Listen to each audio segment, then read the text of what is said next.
Chapter 1249. Lionel placed down his final plate, his brows furrowing. Regulator? You're not a complete fool when you decide so. Think about it with that head of yours. When a weapon reaches the life grade, it becomes a holistic whole, fusing to become something of complete oneness and becoming a unique existence. Across cultures, there are countless philosophies that follow that sort of mantra. Lionel nodded. He could already think of one, and that was just Earth. The concept of one giving birth to two and two to three and three to one. A cyclical beauty. It seemed that the life grade was very much like this philosophy. Since you know, then the answer is both simple and complex. What is the bigger example of oneness than the entire dimensional verse itself? Lionel froze.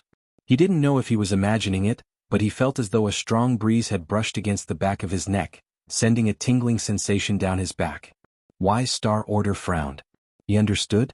The Luxnix ancestor hadn't expected this. Understanding this was both a blessing and a curse, and it was also the key to grasping the God path far beyond the first step at the sixth dimension. But the curse portion of this all weighed exceptionally heavy. It was all speculation, and even Wise Star Order had only heard tidbits and rumors about it. For once, he had harmed Lionel without even trying to do so. He had genuinely not expected Lionel to grasp anything from the words he had just spoken. Visit. For a better user experience, the difference between understanding and truly understanding were two different concepts. It was like the difference between knowing that a car ran on gas and understanding how combustion engines worked. They couldn't be compared. The fact that Lionel understood what he meant with just a single sentence spoke volumes about the kind of level his mind worked at. Seems you screwed me this time, old bastard. You win another round. Wise Star Order's lip twitched. He understood to that depth as well? I really didn't even do it on purpose this time. How could I think a fool like you could have a little bit of intelligence? What Lionel had understood was complex and multi-layered, but he was fairly certain that his conclusion was correct. Everything is a matter of perspective. He thought to himself. A weapon is considered to be on object, but how many metals is it forged of? And could it even be considered independent of its creators? And even if it entered the life grade, would it really, truly be one existence? What about its atoms? What about the parts of its atoms? The parts of those parts? Everything can be broken down into something smaller, technically. But that also means that the larger your scope and the broader your sight, the bigger your definition of oneness becomes. A city, a country, a planet, a star, a solar system, a galaxy. On a large enough scale, even a universe can be counted as one. In that case, if a universe is a perfectly closed system, wouldn't it too be in the life grade? Maybe it would be at a level within the life grade we can't fathom, but it would still be at that level regardless. In that case, could it too have its own personality? Lionel had concluded all of this in an instant, and that comprehension made him feel like he had been marked somehow, as though he was now being constantly monitored. It made his hair stand on end. The latest _sodies are on the website. Swoosh. Bang. Lionel's body increased by a size before being squeezed back down, the definition of his muscles seeming to only grow. Tier 5. The fifth dimension should have been far slower than the fourth, and in Lionel's case it technically was. After all, he had leapt through the fourth dimension in a single bound. But that was only because he had practiced metal body first, something it had taken Lionel months to years of effort to reach any sort of accomplishment in. But his pace through the fifth dimension felt blazing. He wasn't even relying on like he could have. His mind was constantly evolving on its own without even much conscious effort. Lionel had a feeling that this had to be related to his king's might. Something about his will being tangible made breaking through these shackles feel exceptionally easy. One way or another, you would have been marked by the regulator. Your Scarlet Star Force innate node is basically a natural disaster waiting to happen. Just consider this an early initiation. I feel like we're missing the important topic at hand here. There's nothing more to say. Congratulations. You've learned about the glass ceiling. Feel free to feel despair, it'll give me some sorely needed entertainment. You've been stuck in a bronze tablet for years, I'm sure you can do with some boredom. What do you know?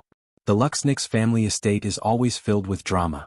You'd be surprised how much fun you can have peeking into everyone's private lives. If you're a pervert, just say so, old man. Visit. For a better user experience, I'm not going to let an impotent virgin like you ruin my fun, brat. Lionel's lip twitched. Virgin was fair enough, but when did he become impotent? He had a ceiling tile with a hole through it to prove his point. You're one to talk. You couldn't even have sex with your own body even if you wanted to. Take that back. Oh, did I strike a nerve? Oh my, I'm shivering in my boots. I'm going to enjoy killing you. Why, so you can have sex with my body? You really are a pervert. Why Star Order seemed to realize at this point that he was close to losing the war. How had he let Lionel catch on to one of his weaknesses like this? He had slipped up. Without a choice, he forced himself to change the subject. Just stop holding back your nodes, brat. The entire point of a nodes is to connect with your others. At this point, you're like a constipated middle-aged woman on menopause. You need to release. And now that you've waited so long, it's going to hurt like hell. Couldn't you have picked a better analogy? The latest _AP_SODIs are on the website. Chapter 1250. I need you to understand how horrible what you've done to your body is. Have you never held in a fart for too long? I don't understand how you don't feel uncomfortable all over. Plus, do you never sleep? How did you even manage to keep this up? Lionel frowned. He had never felt uncomfortable. Plus, even if he did, what was a little discomfort compared to being fried to ash by his own innate node? A part of him still somewhat believed that Y Star Order was trying to trick him again. But he deduced that that was unlikely. Also, it wasn't very difficult to manage this because he just set one of his minds to the task. You're pretty vulgar for an old man. Now that I think about it, I have 2 savants under my wing. You can train them. Y Star Order had been too surprised today, so he had begun to think a measure before he spoke. Still, hearing that Lionel had 2 savants with him made him speechless again. Since when did his kind start to grow on trees? But, worst yet, what made Lionel think he could train them? He had his ability and they had their own. Plus, wasn't he afraid that Head used the savants to mess with him? The relationship between master and disciple was pretty special, and savants could either be much harder or much easier to manipulate than a normal human. He was playing a risky game here. What makes you think I can train them?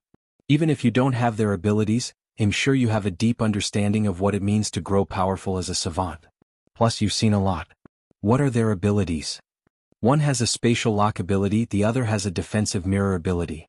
They both seem to be variations or mutations of known ability indexes, Vice with a spatial affinity ability index, and Candle with an energy shield ability index. Visit. For the best no-understanding experience. Lucky brats. Y Star Order was jealous. If he had those abilities instead of his own, he would have been able to do great things. In the end, he shook his head. He wasn't naive enough to believe that was true. If he had been born with another ability, not only would he have lost his long lifespan, but he might not have been able to keep his abilities a secret. By then, he would have become a weapon of war for the Luxniks like so many other savants before him. Alright, I'll guide them. But don't blame me when they become more loyal to me than you. Lionel chuckled. What choice did he have? He was completely unequipped to care for savants, and the actions of his grandfather, though a risk mitigation measure, had made them only more unpredictable. Y Star Order definitely wasn't normal, and he had his quirks. But he still functioned within realms of reasons to certain predictable limits. He was on a spectrum, but it wasn't to the point Lionel couldn't understand him. Vice and Candle, however, were completely antisocial and couldn't properly interact with the world. They needed a mentor like Y Star Order if they would be Lionel's guards in the future. Plus, what other option was there? At least he had a modicum of control over Y Star Order. If he handed them to some teacher with unknown motives at the Void Palace, who knew what could happen? Lionel stood, arranging the containers. After he was done, he thought for a moment before pulling out a large basin 3/4 the height of a normal man. Then he filled it up with cleansing waters. Visit. For the best no-understanding experience, he thought that he should at least do this here and like this. If he was really going to die, then hopefully his mom and grandmother would be able to stabilize the situation. If he was within the segmented cube, who knew what might happen? That. Don't tell me, I've heard the spiel already. Just rip the band-aid off now. I use this water to flush my toilets. Good. Good. Now focus in trying not to die here. Lionel threw his boxers to one side and hopped in, a cool and refreshing feeling hitting him from head to toe. Even after so long, 6th-dimensional cleansing waters would never not feel soothing to an extreme. I need a new word for you. Idiot and fool doesn't seem to cut it. You have this kind of treasure and you don't even know how to use it. How are you supposed to use cleansing water properly if you've sealed off your nodes? It's through them you're supposed to take in the greatest benefits. Why are you using it like normal water? Y Star Order had reached the point of shedding tears. He truly couldn't take it anymore. Lionel stopped listening to the old man. He had only brought out cleansing waters because they had an exceptionally high boiling point and its specific heat made regular water look like a highly conductive metal. No need to overthink it. Just relax. Lionel slowly released control over his nodes, allowing force to flow through them naturally. He began very slowly, only going bit by bit.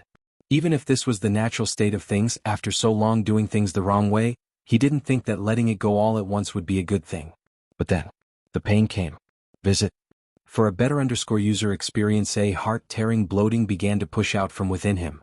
Lionel grit his teeth, his skin beginning to glow a fierce red.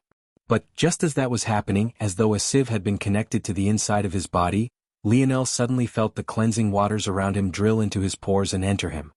His mind was suddenly on full alert, but the feeling felt so good that his inhibitions seemed to all be released at once, an involuntary moan leaving his lips. Somehow, with timing blessed by the gods, the door to Lionel's penthouse suite opened at that moment. Lionel's and Aina's eyes met across space, but the former's face was still contorted with pleasure. With most of his body being submerged under water, making it difficult to see much of anything outside the strong outline of his collarbone and upper chest, the situation was simply impossible to explain. Aina blinked and smiled lightly. Without a word, she went to the table and scooped up all of the containers into her arms. Her steps were elegant and unhurried, a radiant beauty beyond words exuding from her. Just the delicate fragrance she released alone was more enticing than even she could imagine. Her appearance only made it harder for Lionel to control how the cleansing waters were making him feel. For a moment, something within his lower belly truly did light on fire, though it was hard to tell if it was lust or his innate node trying to burn a hole through him. To Lionel, this was even worse than getting caught snuggling with Joel. He couldn't even find the words to speak. "I will bring you dinner later, you can focus on your relaxing." With a click, the door closed. Visit. For a better user experience. Chapter 1251. Why Star Order was really his unlucky star. Lionel rarely experienced embarrassment in his life, and he definitely didn't feel it to a deep degree even when he did.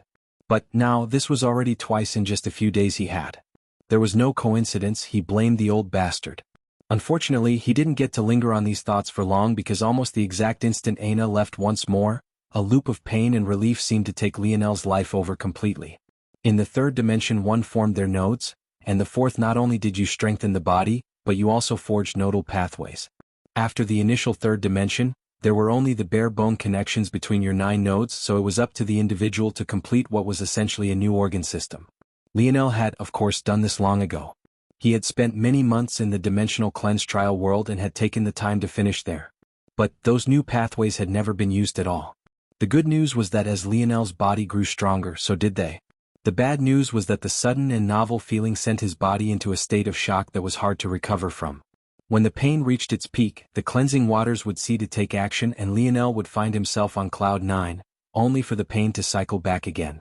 It was almost like having a pulsing migraine that tricked you into believing that it was gone every few minutes, only for it to come back the moment you shifted your head the slightest bit. All this time, Y Star Order had completely tuned Lionel out. Even now he was in a state of shock. Stealing energy from the regulator. They always theorized that this was the only way past the glass ceiling, but no one had ever succeeded. It really took a brat who didn't know the word fear to do it. How many geniuses are rolling in their graves right now? Visit. For a better user experience, Y Star Order knew Lionel had done it completely by accident. Or had he? His father, Y Star Order's gaze narrowed. Was it really luck? He had never heard of someone being able to regrow an innate node. From the very beginning, an innate node wasn't something normal people should have. This was why a birth was followed by a phenomena. If Lionel's father wasn't as powerful as he was, Lionel would have been smited the moment he was born. Innate nodes were already at the limit of the regulator's tolerance, and that was especially so for Scarlet Star Force in specific. So the question was, how the hell could you regrow such a thing? There's one more variable in all of this that I didn't consider. I dismissed it because he called it something as ridiculous as a vomit brew, but what if the trigger for this wasn't his stupidity but rather his father's genius? Regrowing an innate node should be impossible. But if I had to speculate about one thing that would be capable of doing so, it would be the energy of the regulator. The latest _AP_SODIs are on the website. Y Star Order's mind spun. He was a man who had seen so much of the world and yet he still had fear for Lionel's father. After all the crap he had spoken about how weak the human domain was, he still felt this way. Lionel was simply unaware of the kind of man his father really was, and what it was that he represented. As the hours waned, Lionel's labored breathing didn't seem to slow. True to her word, Aina did return with dinner as dusk approached, but when she saw Lionel still unmoving, her brows furrowed lightly. By this point, the basin which had once been filled with clear water was now filled with a thick violet liquid that gave off a foul smell that had ruined the ambience of the entire room. Aina was instantly able to tell that it was impurities and waste. But that should have been completely black. This dark purple didn't make sense. But then it hit her. Blood. Lionel had actually bled to the point of turning the entire basin of water from a pitch black to a dark violet. She had no idea what he was doing, but a tinge of worry couldn't help but flicker in her eyes. Aina used her blood force affinity to form Lionel's blood into a vessel to shuttle the water and impurities out. It was only at that point that she noticed that Lionel had actually been using cleansing waters, something that only left her more baffled. Cleansing waters were among the purest substances in all of existence. Even when her curse was acting up, it had evaporated in these waters as though it had never been there. Logically, with the self-cleaning ability of cleansing waters, something like what was happening now shouldn't have been possible. The latest _IP_SODIs are on the website. Still, Aina didn't stall. She found the segmented cube to the side and filled the basin with cleansing waters once more. After another look toward Lionel, she left silently. Maybe she didn't even realize how unbothered and unfazed she had been by his naked body. What neither Aina nor Lionel knew at this point was that wise Star Order was truly speechless by this point. He could hardly wrap his head around just how lucky this body was. He should have known that stealing energy from the regulator wasn't so simple. It seemed that there had indeed been ill effects. However, because Lionel made the choice to seal his nodes away, it had never taken deep root. That foul energy that was able to make even cleansing waters murky was known as anarchic force.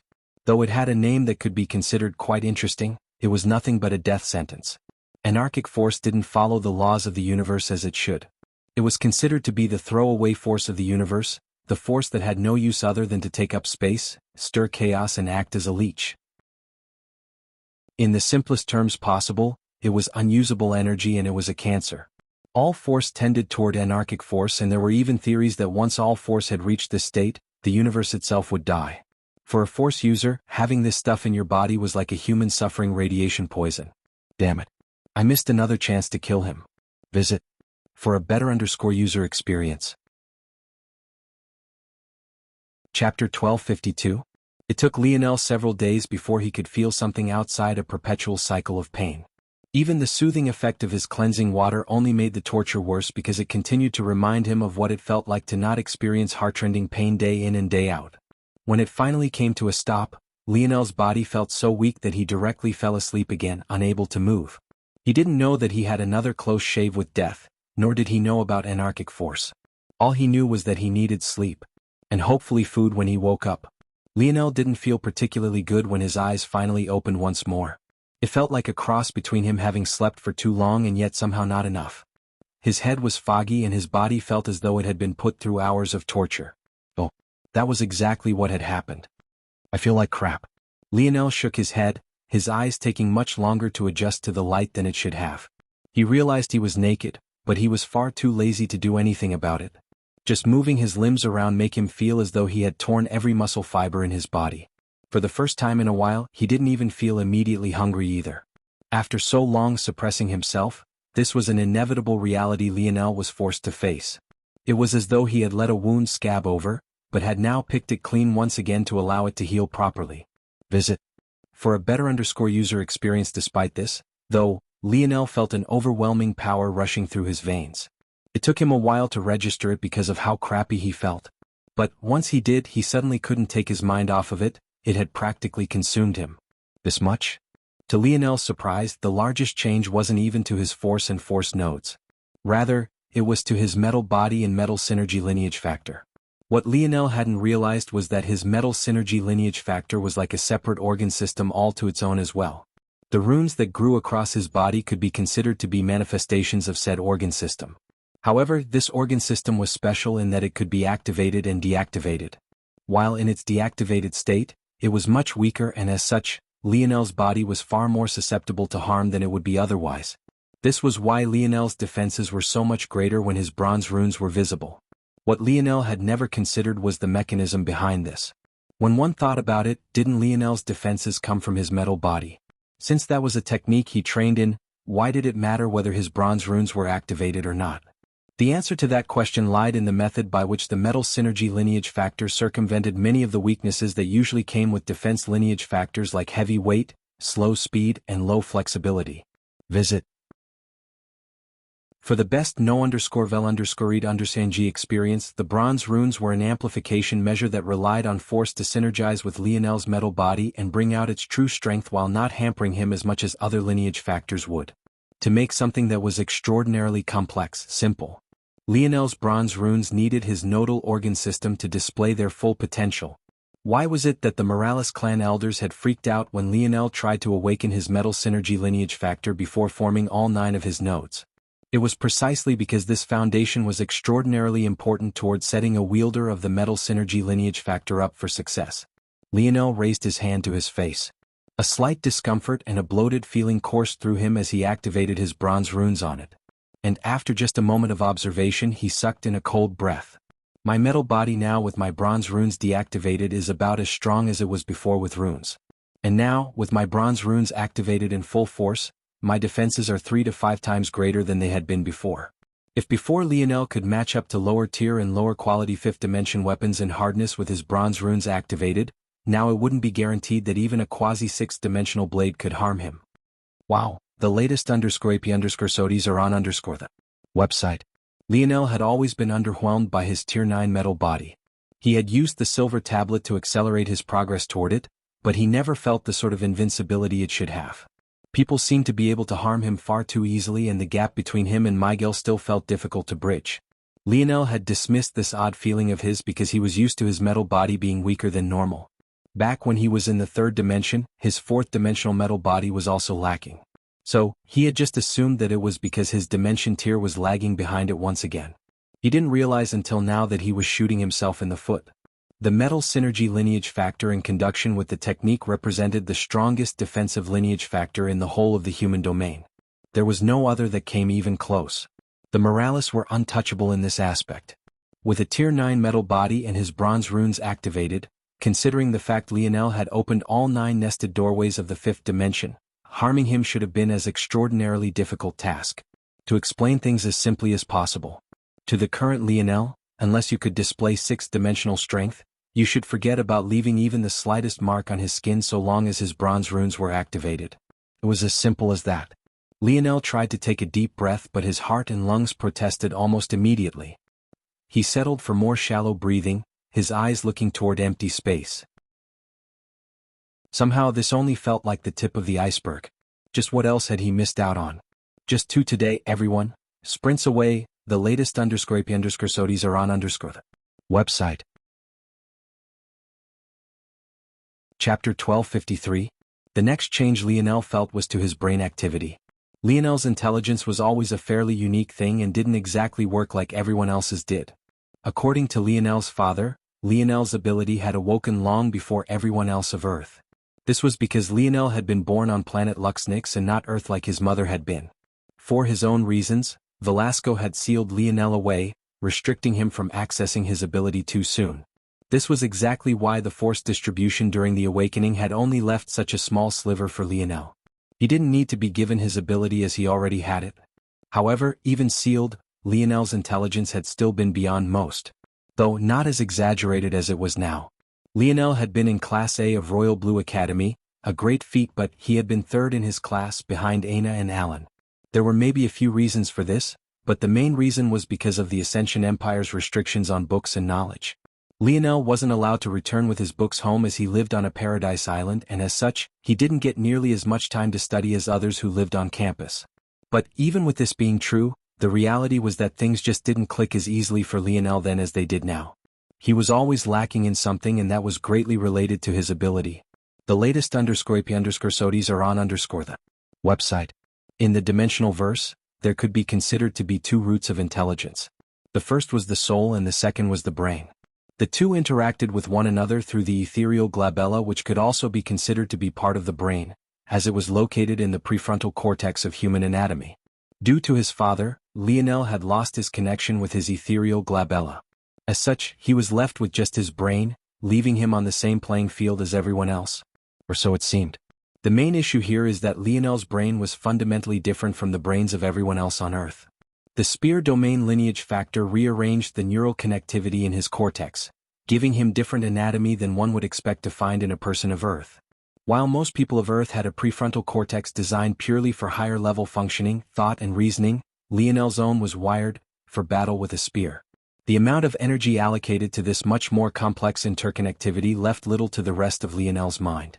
And, on top of that, his lineage factor hadn't even awoken then, so it was like a continuous siphon of energy toward a bottomless pit of uselessness. And, as though that wasn't bad enough, he didn't have his ethereal glabella, which would have been the best power source for it all. It quite literally made Lionel dumber. But why was it that this was all important now?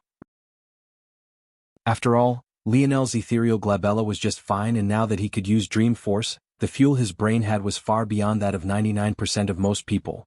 The latest _AP_SODIs are on the website. The important thing to consider here is that the brain and the soul had a dependency on one another. Neither was more important than the other. Lionel just so happened to have had a force node in his brain stem that had been muted all this time, only for it to suddenly be flooded with energy. It was at that moment that Lionel realized his groggy mind wasn't only because of all the pain he had experienced, he quite literally had a concussion right now, and quite a severe one at that.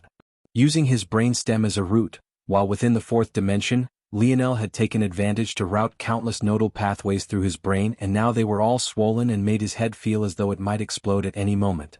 And yet, Lionel felt that his mind was on a completely different level than it had ever been. Without even checking, Lionel felt that his number of split minds had increased tenfold. From 10 million he could control over 100 million now, and he wasn't even sure if that was the limit or an artificial cap he didn't dare to blow by because this migraine was hunting after his life. The largest change other than this was in Lionel's control ability. It had to be remembered that Tier 4 of Lionel's ability index was control. This tier represented a perfect control over one's body, far greater than most could exhibit. This was the tier Lionel's dream sense technique came from, allowing him to dull his senses to mute pain or maximize his sleep by spreading it across numerous minds. Visit. For the best no_vel_read_ing experience right this moment, Lionel felt that his control tier had taken an enormous step forward. Even with the foggy state of his mind, he felt he could accelerate and decelerate his heart on a whim, he could quicken his digestion by diverting energy toward it, he even felt that he could grasp signals his neurons were firing toward his mind before they even made it to his brain. It was as though his entire body had become a hive mind. And, if Lionel's deductions were correct, once the swelling of his brain went down and he could finally think clearly again, he might even be able to reach down a cellular level. He didn't think it would be easy, and it would definitely require large amounts of focus and energy, but if he could pull that off, the possibilities were endless. He would be able to direct his passive healing factor toward specific regions to accelerate cell regrowth even faster. He might be able to take control of his stem cells to regrow limbs or circumvent injuries his healing factor alone wouldn't be able to handle. He would be able to change the composition of his muscles so they could exhibit more power per fiber length than they could in the past. And, the largest elephant in the room, he might truly be able to reach a point where he could improve and modify his lineage factors. Of course, Lionel had learned how naive he was to even think of doing so in the past. But this really did open up that door once again. The prowess of the control tier of his ability index was something he had clearly greatly underestimated until this point.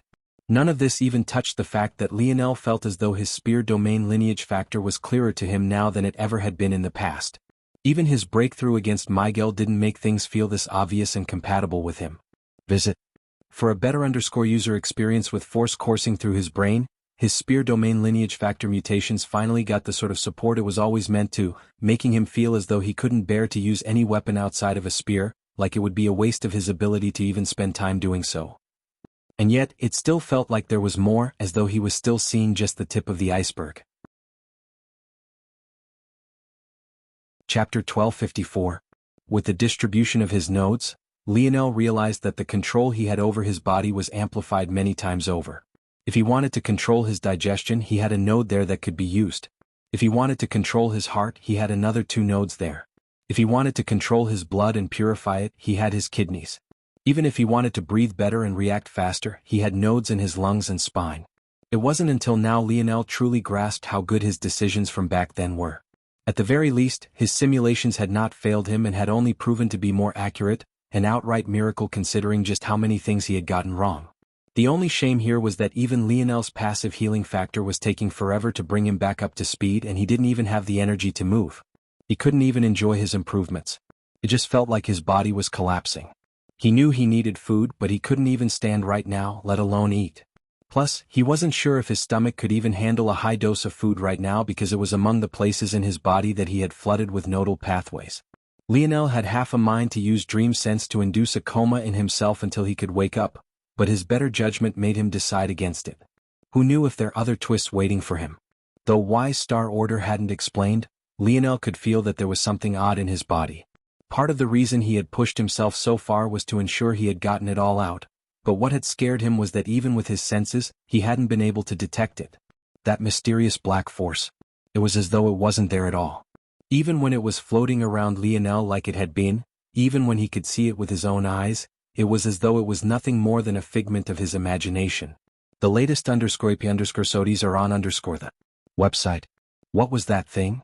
Lionel's voice came out hoarse. It had no oomph to it at all, making it seem like it had been stripped of all of its base. Anarchic force. Lionel didn't answer for a long while, almost as though he was searing the fear he had felt for that force in his mind. It seemed capable of swallowing everything. If not for the cleansing waters neutralizing it somewhat, he didn't know what he would have done. I don't know how my Scarlet Star Force can embody destruction if that thing exists. Why Star Order shook his head. It doesn't destroy. It consumes and erases. At least when you're destroyed, some semblance of what you once were remains. Broken pieces, ash, a mark in the land. When anarchic force moves through, it leaves nothing but the void. The void battlefields are filled with that stuff, aren't they? Visit. For the best no_vil_undersng experience, why Star Order was taken aback. How'd you guess that?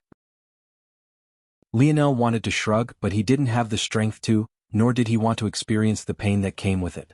His dreamscape had drawn the conclusion for him. The speed his mind worked at now was leagues beyond where it had been in the past. I felt like your choice of the word void wasn't coincidence. Plus, if there was anything that could weaken my ability with its presence alone, it feels like anarchic force is it. Your ability is probably something bestowed upon you by the regulator, right? And I assumed that the only way for that force to have gotten into my body without my knowledge was as some sort of retaliation by the regulator.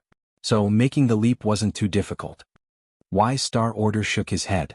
This brat got smarter. How annoying. You shouldn't think of the regulator as a person. Why not? Visit. For a better user experience, Lionel didn't refute his ancestor. He realized after why Star Order said it, he had subconsciously begun to think of the regulator as a singular existence. Because it's the pinnacle of arrogance to do so. Lionel chuckled, but it quickly turned into a wheezing, coughing hybrid. You laugh, but that's only because you know it's true. Personifying the will of the universe is just a coping mechanism. It makes you think that you can defeat it and overcome it, when in reality, it gave birth to all that is. The comprehensions you've grasped are all innately known by it, the abilities you're bestowed are created by it, the force you use to strengthen yourself are produced by it. Even if it was a person, it would be something beyond a god. The quicker you learn that, the greater chance you'll have to live. A rare solemn tone came from Y Star Order.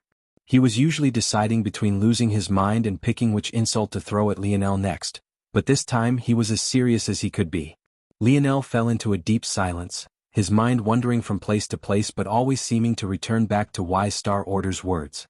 The silence between the two lasted hours, and maybe even Y Star Order himself thought that Lionel had just accepted his words and left things alone. The light of day waned and Aina even came once again. Seeing the situation that Lionel was in, she seemed to be able to tell exactly what he needed at a glance and prepared it. There was a delicate sort of silence between the two as she fed Lionel spoonfuls of soup, not even giving him the chance to reject her kind intentions. The latest _soties are on the website. Once she was finished, she smiled and left the room even as the lights of dusk finally faded to black. And it was only then that Lionel spoke words froze Y Star Order completely. If I unite the dimensional verse and make the power the regulator bestows meaningless, wouldn't I be the regulator then? Chapter 1255. Y Star Order finally realized this kid was insane. This was why the distinguishment between whether Lionel understood, or if he truly understood, was so important. Why Star Order was certain that it was the latter. Lionel knew exactly what he was facing, and even took as much as half a day to think about it, and those were the first words he had said. He was a madman. It's the Scarlet Star Force innate node, it has to be. Only someone born with that thing could be so clinically insane. I might not even get a chance to live out the rest of my life in peace. This kid is going to be the death of me. Lionel fell asleep not long after he spoke those words, leaving Wise Star Order to wallow in his own sorrow. The days continued to pass and Lionel felt a bit better day by day. He had no idea that their return to Void Palace had been delayed because of him. Once again his mother put her son first and ignored everything else. While this would be fine for the selection, the return to Void Palace was a bit more complex. It was suffice to say that there'd be quite a few unsatisfied people when the time came. But the current Lionel was still oblivious to the coming danger. Regardless, Alienor would never allow Lionel to go out and fight in such a state. Even if it took a year, they could wait until her son was ready. The latest _AP_SODIs are on the website. Alright, old bastard. Don't you think it's about time you told me what you've been hiding about the bronze tablet? Wise Star Order snorted. What makes you think I've hidden anything? I'm sure you have. You had to play the part of helpless elder. It was a bad choice if you asked me. If you gave me knowledge beyond the scope of the bronze tablet, I would have been more inclined to believe you. But then again, too much knowledge and I would have suspected you anyway. It's all because I didn't think you'd be so stupid. If I knew you were so ignorant to the ways of the dimensional verse, you think I'd waste my time? I could have pulled a book of fantasy from my ass and fed it to you and you would have believed it. Lionel's lip twitched, but he didn't refute. Why Star Order was probably right, at least in part. Just start with the simple stuff. Are there really only 3 beasts?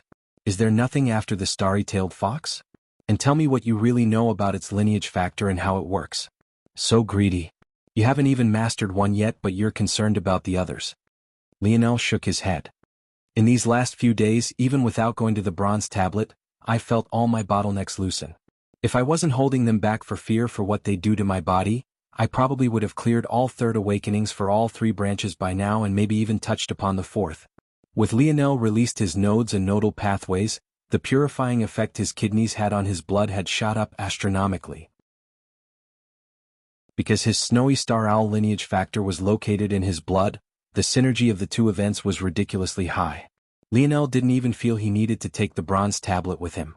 Wise Star Order could only roll his eyes. Where was his thank you? This brat had no respect. The latest _AP_SODIs are on the website. The bronze tablet is more than just about increasing the pace of awakening. Without it, you wouldn't be able to feel the gateway to the next lineage factor even if you awakened it fully. In addition, most of the techniques of the Luxnix, including our Force Art system, are just derivative and fragmented understandings that come from the bronze tablet. Lionel's eyes lit up. So you mean I don't have to form techniques from the ground up? No.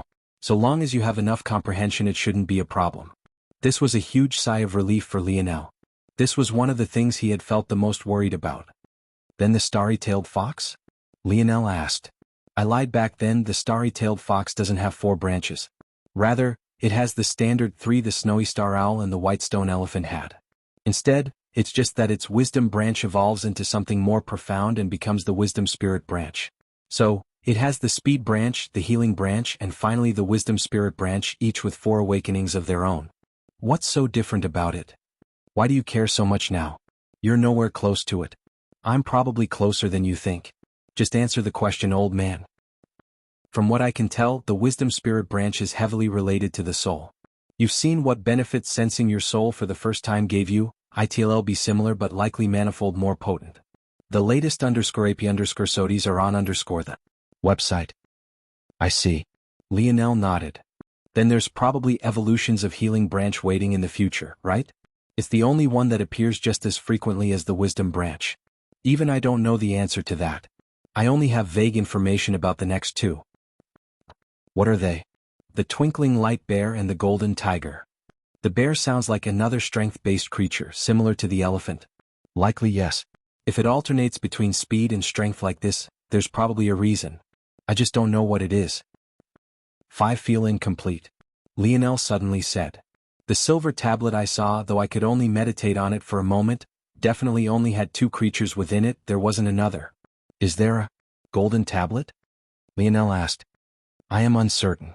The only other tablet I've ever seen was yours, but it seems to function very differently from the lineage factor tablets. Visit. For a better user experience, what I can say is that you are likely right, 5 is incomplete. If there are these creatures and each has their own shadow, then I would have to guess that there are 12 total, 1 for each point of the northern star. So there's a sixth. Wise star order confirmed. Chapter 1256. Lionel wasn't too surprised by this. Quite frankly, whether there were 5 or 6 hardly mattered to him. The only reason a sixth would be an intriguing prospect if its power was truly beyond that of the golden tiger. According to Wise Star Order, the starry-tailed fox was already considered to be at the pinnacle of 7th dimension. What about this golden tiger? And what about this mysterious 7th beast? Lionel was definitely intrigued. What dimensional level were they at? It's a similar pattern. The twinkling light bear was 8th dimensional. The golden tiger was most definitely pinnacle of the 8th dimension. As for the other details, I'm not sure. You found this in the domain of the spirituals? Wise Star Order laughed. Brat, in other domains, humans unlucky enough to be there are treated no differently from slaves. A lot of time they quite literally are a slave class. You going over there is no different from giving your life away. Visit. For the best experience, you wouldn't even be able to step foot in the region something so precious would be held, let alone making it to the point of laying your eyes on it. Lionel frowned. Slaves? Oh? Are you mad? You should get over that hero's complex really quick. That nonsense you said about uniting the dimensional verse is never going to happen. Your domain is just lucky that it mostly produces humans thanks to the regulator you apparently want to replace. If not, humans wouldn't even have a place in the universe. I feel like you're exaggerating. Anyone with half a brain knows how evolution works. For a race to survive so long into the lifespan of the universe, and even control a domain all to itself, it can't possibly be weak or else it would have been rooted out a long time ago. But you're making it sound like humans have no redeeming qualities. Humans do have redeeming qualities. Too many, in fact. But that's the problem. There's no universal path for humans to take, so instead of putting all your efforts toward excavating one thought, you all diverge. There's no greater example of this than the lineage factor. How many lineage factors are in the human domain? Hundreds? Thousands? Millions is probably the more accurate denomination. Each of you is trying to figure out how a different path works, diverging along countless lines of evolutions, instead of streamlining it all into one large and cohesive effort. When I say humans are untalented and are far behind everyone else, I don't mean that there's a literal objective metric by which you're worthless. It's the insatiable appetite of humans and their neutral foundations that ruin everything. Visit. For a better user experience, humans can be great at everything, and that's exactly why they're great at nothing. Lionel frowned. He felt that Wise Star Order was speaking the truth and he could feel that it made perfect sense. But, even with his improved thinking speed and computational ability, he couldn't even begin to guess at how to unravel that problem and solve it. The Void Palace is maybe the only decent attempt humans have made to form a cohesive ideology. It helps geniuses worth investing in to focus in on the God path. Though there are plenty of powerful individuals who've taken the conventional path, there's a reason that the God path is still conventionally known as the better of the two. However, even that's become a shit show. There's only so many resources you're all willing to pool into a neutral party that will take away from your own strength, so there's limited spots.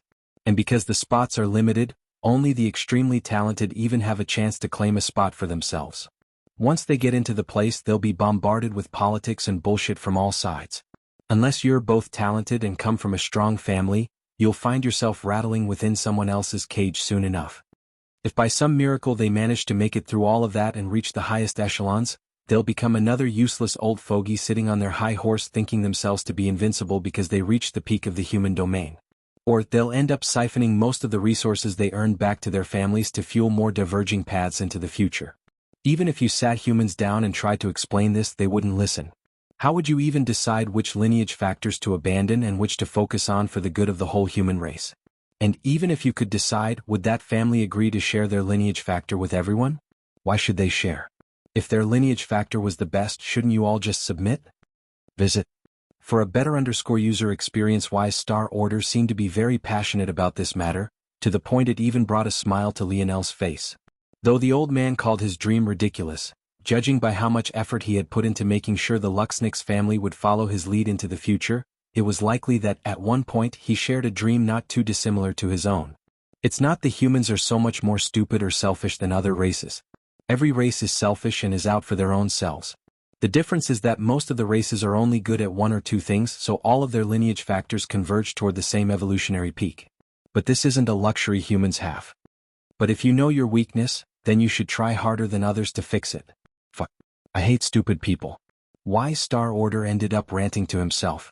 He had riled himself up so completely that he completely forgot about Lionel entirely. Once Earth enters the 8th dimension, it's all over. All these years of wasting time and shilling for their own personal gain is going to end with the human race being completely wiped out and enslaved. But all they're worried about is conquering a piece of Earth for themselves. Useless piles of trash, I'd kill them all if I have the chance. Lionel erupted into a fit of laughter. He forgot about the pain in his body for a moment, laughing to his heart's content. The latest _AP_SODIES are on _the website. What are you laughing about, you damned brat? When you're not trying to kill me, you're kind of adorable old man. Chapter 1257.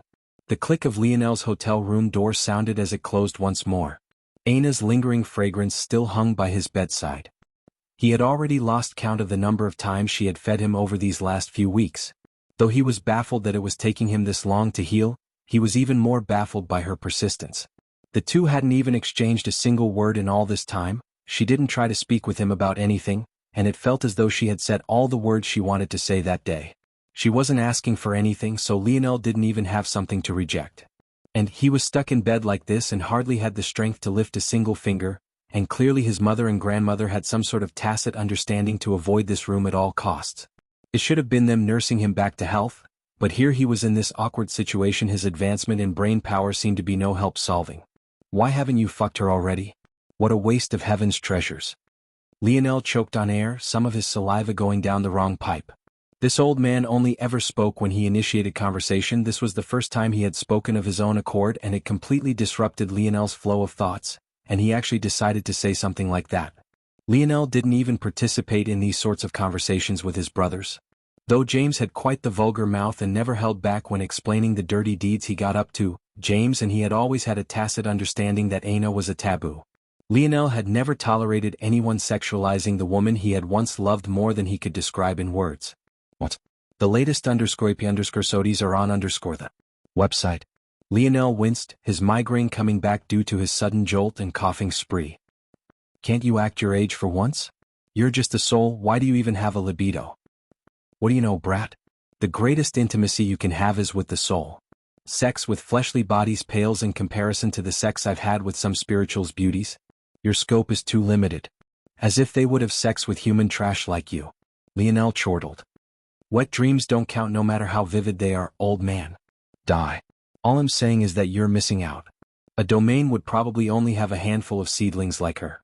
Every generation would be capped at 3 or 4 at best. Is she that talented? What talent? I'm talking about beauty, damn it. Lionel was speechless. Was this really a man who had lived for thousands of years? Where was the maturity? Where was the level-headedness? Visit. For the best no _underscore experience, I really don't know what to say. Don't say anything, just do. Actually, you don't have to do anything, just lie there. She'll probably be willing to do everything. I don't know how an idiot like you could get so lucky, but I'm going to have an aneurysm if you let her walk in here without saying anything again. You don't even have to marry her, just claim the land as yours. What's wrong with you? Are you even a man? Lionel felt a headache coming on. He made a mental note that if he ever was with a woman in the future, he would definitely throw this old man somewhere under lock and key. This old pervert would definitely watch if he had the chance. I'm ignoring you. What do you know? It makes sense for a man like your dad to gain your mother, but what are you exactly? You need to claim her while she hasn't seen the rest of the world yet. Lionel coughed. Why do you keep talking about my dad like you're in love with him? There's nothing good about that old prankster. If Lionel could see why Star Order's face right now, it would be bright red. It seemed he had struck another nerve, but his head was throbbing too much to notice. Stop changing the subject, I am being serious. How are you going to lay claim to the dimensional verse if you don't have a woman of that caliber by your side? The latest _AP_SODIES are on _the Website. Lionel really wanted to roll his eyes, but just opening their lids flooded him with too much sunlight. And there wasn't much of a point if they were closed to begin with. First this old man called his dream ridiculous, now he was talking about something completely unrelated to it. You're just saying stuff now. Go back to calling me an idiot. Why Star Order shook his head. He had been mostly joking around in the beginning, but seeing that Lionel was really so ignorant about these matters, he became more serious. It seems you're still too immature, brat. You're not bad at reading a person one-on-one, but you're lacking the ability to see things on a grand scale. Lionel raised an eyebrow. He had the whole of Valiant Heart Mountain dancing on his palm years ago. He was just fine at manipulating emotions on a large scale, their entire organization had almost collapsed because of him. A beautiful woman, especially one on the level of a generational goddess, is more than what she appears on the surface. She's a status symbol. When men see you with her, they respect you. When women see you with her, they want to be her. There's no empire created in history that wasn't built off the back of a royal family. The people won't have trust in the empire unless it has a lineage and a future generation. You can't build anything on that scale by yourself, you'd be naive to think that you could. Visit. For the best no_vel_ed_ng experience. Lionel blinked. The old man did have a point, but that was only something to worry about after the empire was actually built. Plus, are you sure about that? Whenever men see me with her, they actually want to kill me and take her for themselves. Chapter 1258. Lionel laughed to himself when he had this thought. It really wasn't much of an exaggeration actually. In fact, it was entirely true. He hadn't spent long with this version of Aina by his side. Not long after he had cured her curse back to a level she could manage herself, they entered the Valiant Zone and found themselves separated. Then, after they got out, they were thrust into the situation with the other organizations and the rest went about as poorly as one could imagine. But, even in that short time, Lionel realized that Aina was always the center of attention when he was around without even trying. That was just the way the world worked, unfortunately. It was a sort of double-edged sword for both men and women. On one side, there were men who, no matter how handsome they were, had to find their worth in either their personal strength or their wealth. In most cases, a woman wouldn't choose a man purely based on looks in a world like the dimensional verse where your death could be lingering around the next corner. Lionel himself was fairly handsome. Maybe not as handsome as Y Star Order or Elther, but that was mostly because he dressed down a lot of the time, hadn't had a haircut he didn't slice with his own blade in years, and couldn't be bothered to worry about useless stuff like looks. However, even then he could be considered to be within the top percentile of men and practically no one gave a damn. On the other hand, there were women who, no matter how talented and strong they were still measured by how much beauty they were born with. The latest _IP_SODIs are on _the website. Lionel had seen this all too often with Aina before her curse had been cured. She was no less powerful than himself, and even more so during most points in their journey. In fact, before his fight with Miguel, Lionel was certain that he could defeat him, but he had no idea if he could do the same with Aina. Maybe only now that his nodes were being used properly could he say that he had a good chance at beating her. And yet, all anyone seemed to talk about was how ugly she had been or how beautiful she was now. When Lionel said he didn't care about Aina's beauty, he had meant it. That wasn't to say that he wasn't enthralled by it, he was a man after all. It was just that beauty alone wasn't able to move his needle one way or another. Maybe considering his logical brain, he should be going after the most beautiful woman possible to maximize the good genes his offspring could have. But Lionel had always felt that a healthy family had to have foundations beyond this. Y Star Order shook his head. That's because you lack status. You can't have a symbol like that by your side and be a weakling. Can you stop calling her a symbol already? She's a human being. Oh? Are you mad? Y Star Order laughed. I thought you didn't want her. That doesn't mean I have to allow her to be disrespected. Visit. For a better user experience, what a foolish little brat. I don't know what I'm going to do with you. How about you be useful and tell me why the universal cycles are ordered the way they are? It makes no sense. What? What are you confused about? Don't tell me you've never thought it was weird either. Wouldn't it feel better if the order was natural light for seasons, heavenly body, constellation, and then finally the cosmos realm? Why is it 4 seasons, heavenly body, natural light, cosmos, then constellation? It feels like someone shuffled it into the order then made the least amount of sense. Y Star Order didn't know what to say for a long time. First this kid all but threw down a gauntlet to face the regulator, now he was doubting a power system that had been the same since the beginning of time. Did he think that things could just be like this by accident? It was like Lionel went out of his way to make him think that he was crazy. Day after day of this stuff. He might as well go back to being tortured by Lionel's Scarlet Star Force because the shaving down of his lifespan was about the same anyway. The names of the universal cycles don't just represent the complexity of the event itself, they represent the inherent importance of the events as well. The latest _AP_SODIs are on the website. You seem to think that the night, day, dusk and dawn are lesser than spring, summer, winter and fall. But is that true? Night, day, dusk and dawn are constants or relative constants. No matter what world you're on, they will appear in some form. However, how many places can you think of where only a single season is experienced? There are many places where a shift between summer and winter has no meaning whatsoever. Are the 4 seasons still beyond the cycle of light then? Lionel's brow furrowed, not answering immediately. But aren't there places where there's only day as well? If I go to the North Pole of Earth, the sun rarely sets. It can go months without experiencing night. And then there's planet Luxnix. Isn't it always day here too? This 3-planet rotation is an artificial construct. It isn't part of nature's will. It's just a representation of 3 greedy families who didn't want to allow any of the others to have a leg up. Lionel's brows shot up. You can move planets. You've been to the dimensional cleanse trial world and have seen the Dyson sphere, but you're surprised by this? I really don't know what goes on in that head of yours. Lionel felt that wise Star Order had a point. It seemed that he was still stuck in the mind frame of an Earthling. If even Earth could terraform their continents and move them about as they please, why wouldn't far higher dimensional worlds have methods of moving entire planets? The latest _AP_SODIs are on the website. But still, Lionel mumbled. The rest doesn't click with me. Chapter 1259. For example, even if I accept that you're right about night, day, dusk and dawn, what about the others? Why would natural light be deemed as above heavenly bodies? And why would a constellation be beyond a cosmos? Are you doubting me? If I can give you an explanation for one of them, what makes you think I don't have explanations for the others?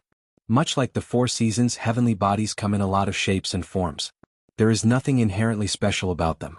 Technically, the only difference between an asteroid, a moon, a planet and a star is in their mass. They all have the same beginnings, give or take a few differences. The heavenly bodies you're in awe of are an extraordinarily small portion of them. Most are useless hunks of rock with nothing special about them in the slightest. The fact their name is so grandiose and fantastical is almost a slap in the face of things that would truly be worthy of such names. Even a step further, just how easy is it to bend so-called heavenly bodies to your own whim? Your people of Earth could already terraform your planet and your moon, you could already excavate asteroids and strip them of their resources. And, though you couldn't form Dyson spheres of your own yet, you've seen for yourself how possible such a thing is. There's nothing more special about it than natural light. Lionel's brow furrowed. But aren't concepts of night and day, not to mention the seasons, anchored to the existence of heavenly bodies?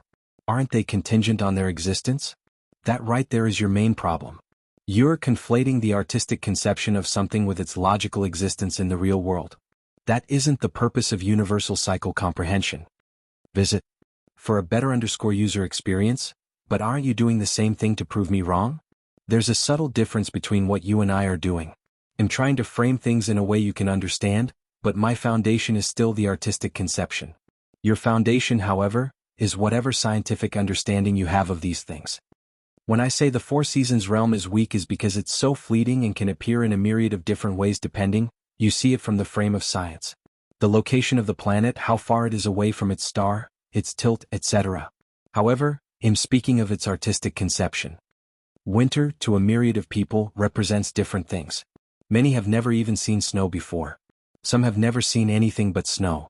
Many more don't understand the mild transition of spring or the slow death of fall either. Because so many don't understand, the artistic conception lacks umph and ubiquitousness. However, there isn't a single person who doesn't understand what night and day is. Do you see the difference? Lionel's gaze flickered. So this concept of artistic conception was far broader than he originally understood. It wasn't just about how he viewed things, but it was also important to grasp how others viewed it as well. What gave the universal cycle's power was the universe itself. Lionel's own perspective wasn't the most important here, even though he became the conduit by which it took root and flourished. He had to look at things from the perspective of the whole. Visit for a better user experience. Sparks flew within Lionel's dreamscape. A vague line connecting dream force, artistic conception, his own thoughts and that of those around him threatened to erupt. It felt like it was on the tip of his tongue, but he just didn't have enough information to grasp it. A small part of Lionel told him that had it not been for the vast increase in his computational power, the spark wouldn't have barely lit like this at all. This is actually so far beyond me?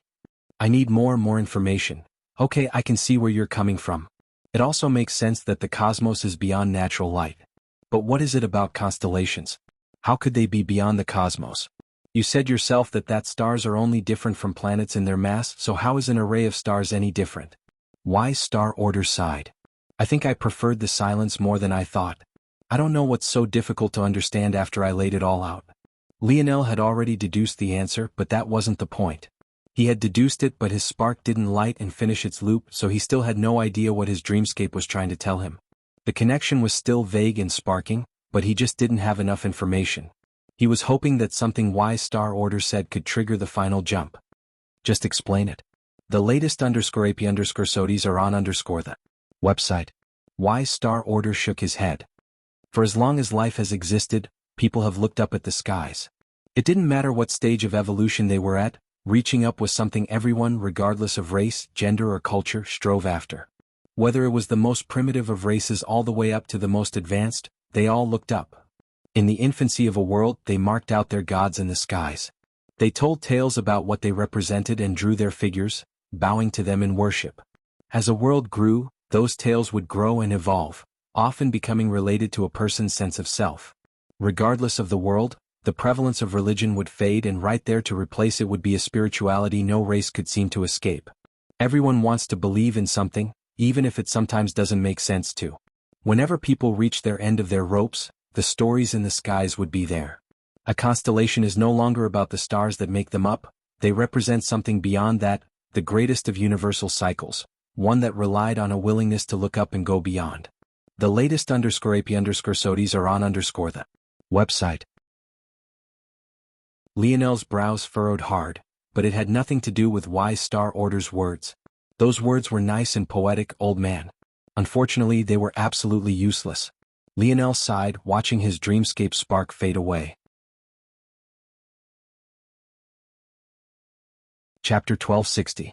Weeks more went by before Lionel finally felt alright to swing himself out of bed. In retrospect, he probably should have had someone help him because he crashed onto the floor. Luckily, his migraine had receded and the pain in his body had become more of a dull soreness, or else he felt like he might have relapsed right then and there.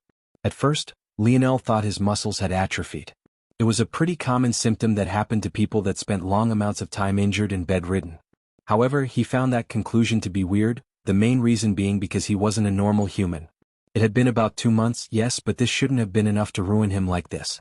Unless Lionel felt a small panic cause his heart to skip a beat. His Scarlet Star Force innate node was now connected to a circuit around his body. Even though he wasn't actively using it, he wasn't actively restricting it anymore either. Could it be that his muscles were being eaten away by its properties? That day, Lionel had a quarter-life crisis staring at the luxury carpets of his hotel room. Considering his thinking speed, those few seconds would have felt like months to anyone else. Luckily though, he managed to get a grip on himself. There were positives to this that he could take away. For one, he didn't feel any pain, which meant that even if his Scarlet Star Force was causing this, it was more than tolerable. Secondly, if his body was truly being eaten away at like this, if he fed it with enough nutrients and made up for its deficiencies, he might be able to grow some passive immunity. In that case, maybe the day he could use his own innate node freely would come. With these 2 pillars of support for his almost broken psyche, Lionel managed to pick himself up. But that was when something he hadn't expected to happened. Visit. For the best no_vil_underscreen_ng experience, Lionel had fallen to a single knee, so when he went to stand up, he was obviously pushing off of just one leg. He tried to test to see just how bad his muscle weakness had gotten, so he was measuring how much strength he had to push when he suddenly found himself flying sideways. Crash. The sprinkle of glass and the suddenness of open air hit Lionel before he was suddenly free-falling hundreds of meters. Many who had been outside the hotel at that moment looked up all at once to find a man falling through the skies in nothing more than his underwear. It definitely wasn't the sort of thing you saw every day. Lionel was so stunned that he didn't even react in time. Boom. An enormous dust cloud launched itself into the air, the earth rumbling as though a stone of unfathomable weight had suddenly been dropped onto it. Leo? Visit. For a better user experience cap. A rush of people converged toward the hole on all sides. But when the dust cleared, they only found a human-sized hole and a confused Lionel looking up into the skies as though he couldn't understand what had just happened. Shouldn't that have hurt? Lionel thought to himself. Lionel didn't get to finish this thought before the earth suddenly began to raise him up. He didn't need to guess to know that it was Raj who was acting. Son of a bitch, Cap. Why are you so heavy? Why are you asking about useless things? He could be dead. At that moment, a worried Aina came over as Milan's voice cried out to reprimand. In her presence, the boys seemed to become very obedient for some reason. Or, more accurately, reserved, as though they were in the presence of someone they greatly respected. Lionel, despite his absent-mindedness, immediately picked up on this. It was definitely something he found weird. His brothers had never reacted like this to Aina before. Though, now that he thought about it, they didn't really have many opportunities to interact to begin with. Raj ended up pulling Lionel up all the way out of the 5-meter deep hole, complaining to himself as he seemed to no longer dare to speak out loud. Visit. For a better user experience, when everyone got a good look at Lionel, they were rendered speechless. There wasn't even a single scratch on him. In fact, for some reason, the dirt didn't cling to his body at all. It was whisked away with the slightest of wind or fell of its own accord, leaving him completely spotless. It was as though Lionel's skin wasn't something they dared to blaspheme. I'm fine. I don't really know how this happened, honestly. One minute I was in the suite and in the next I was falling through the skies. Lionel chuckled and tried to use the ground to pull himself up. But at that moment, the location where his hand had been compressed, violent and raging cracks spreading out in all directions as the ground splintered as though an abyss had opened up beneath it. Lionel blinked. It might be best if you guys didn't touch me right now. An awkward silence fell over the group as they nodded slowly, taking a step back. That was just a casual pat to the ground, but Raj and the others had almost fallen flat on their faces. Only Aina seemed to have been able to keep her balance without trying very hard. Lionel's brow furrowed. He had thought his body had experienced atrophy, but this was clearly not the case. If this was atrophy, there wouldn't be any diseases in this world remaining. He wasn't even quite sure how to even go about doing normal things. This change was a bit too large. Even his high-class coordination abilities didn't adjust immediately. It seems he would still need a few more days. Hey Cap. About the shirt and pictures. You're not mad, right?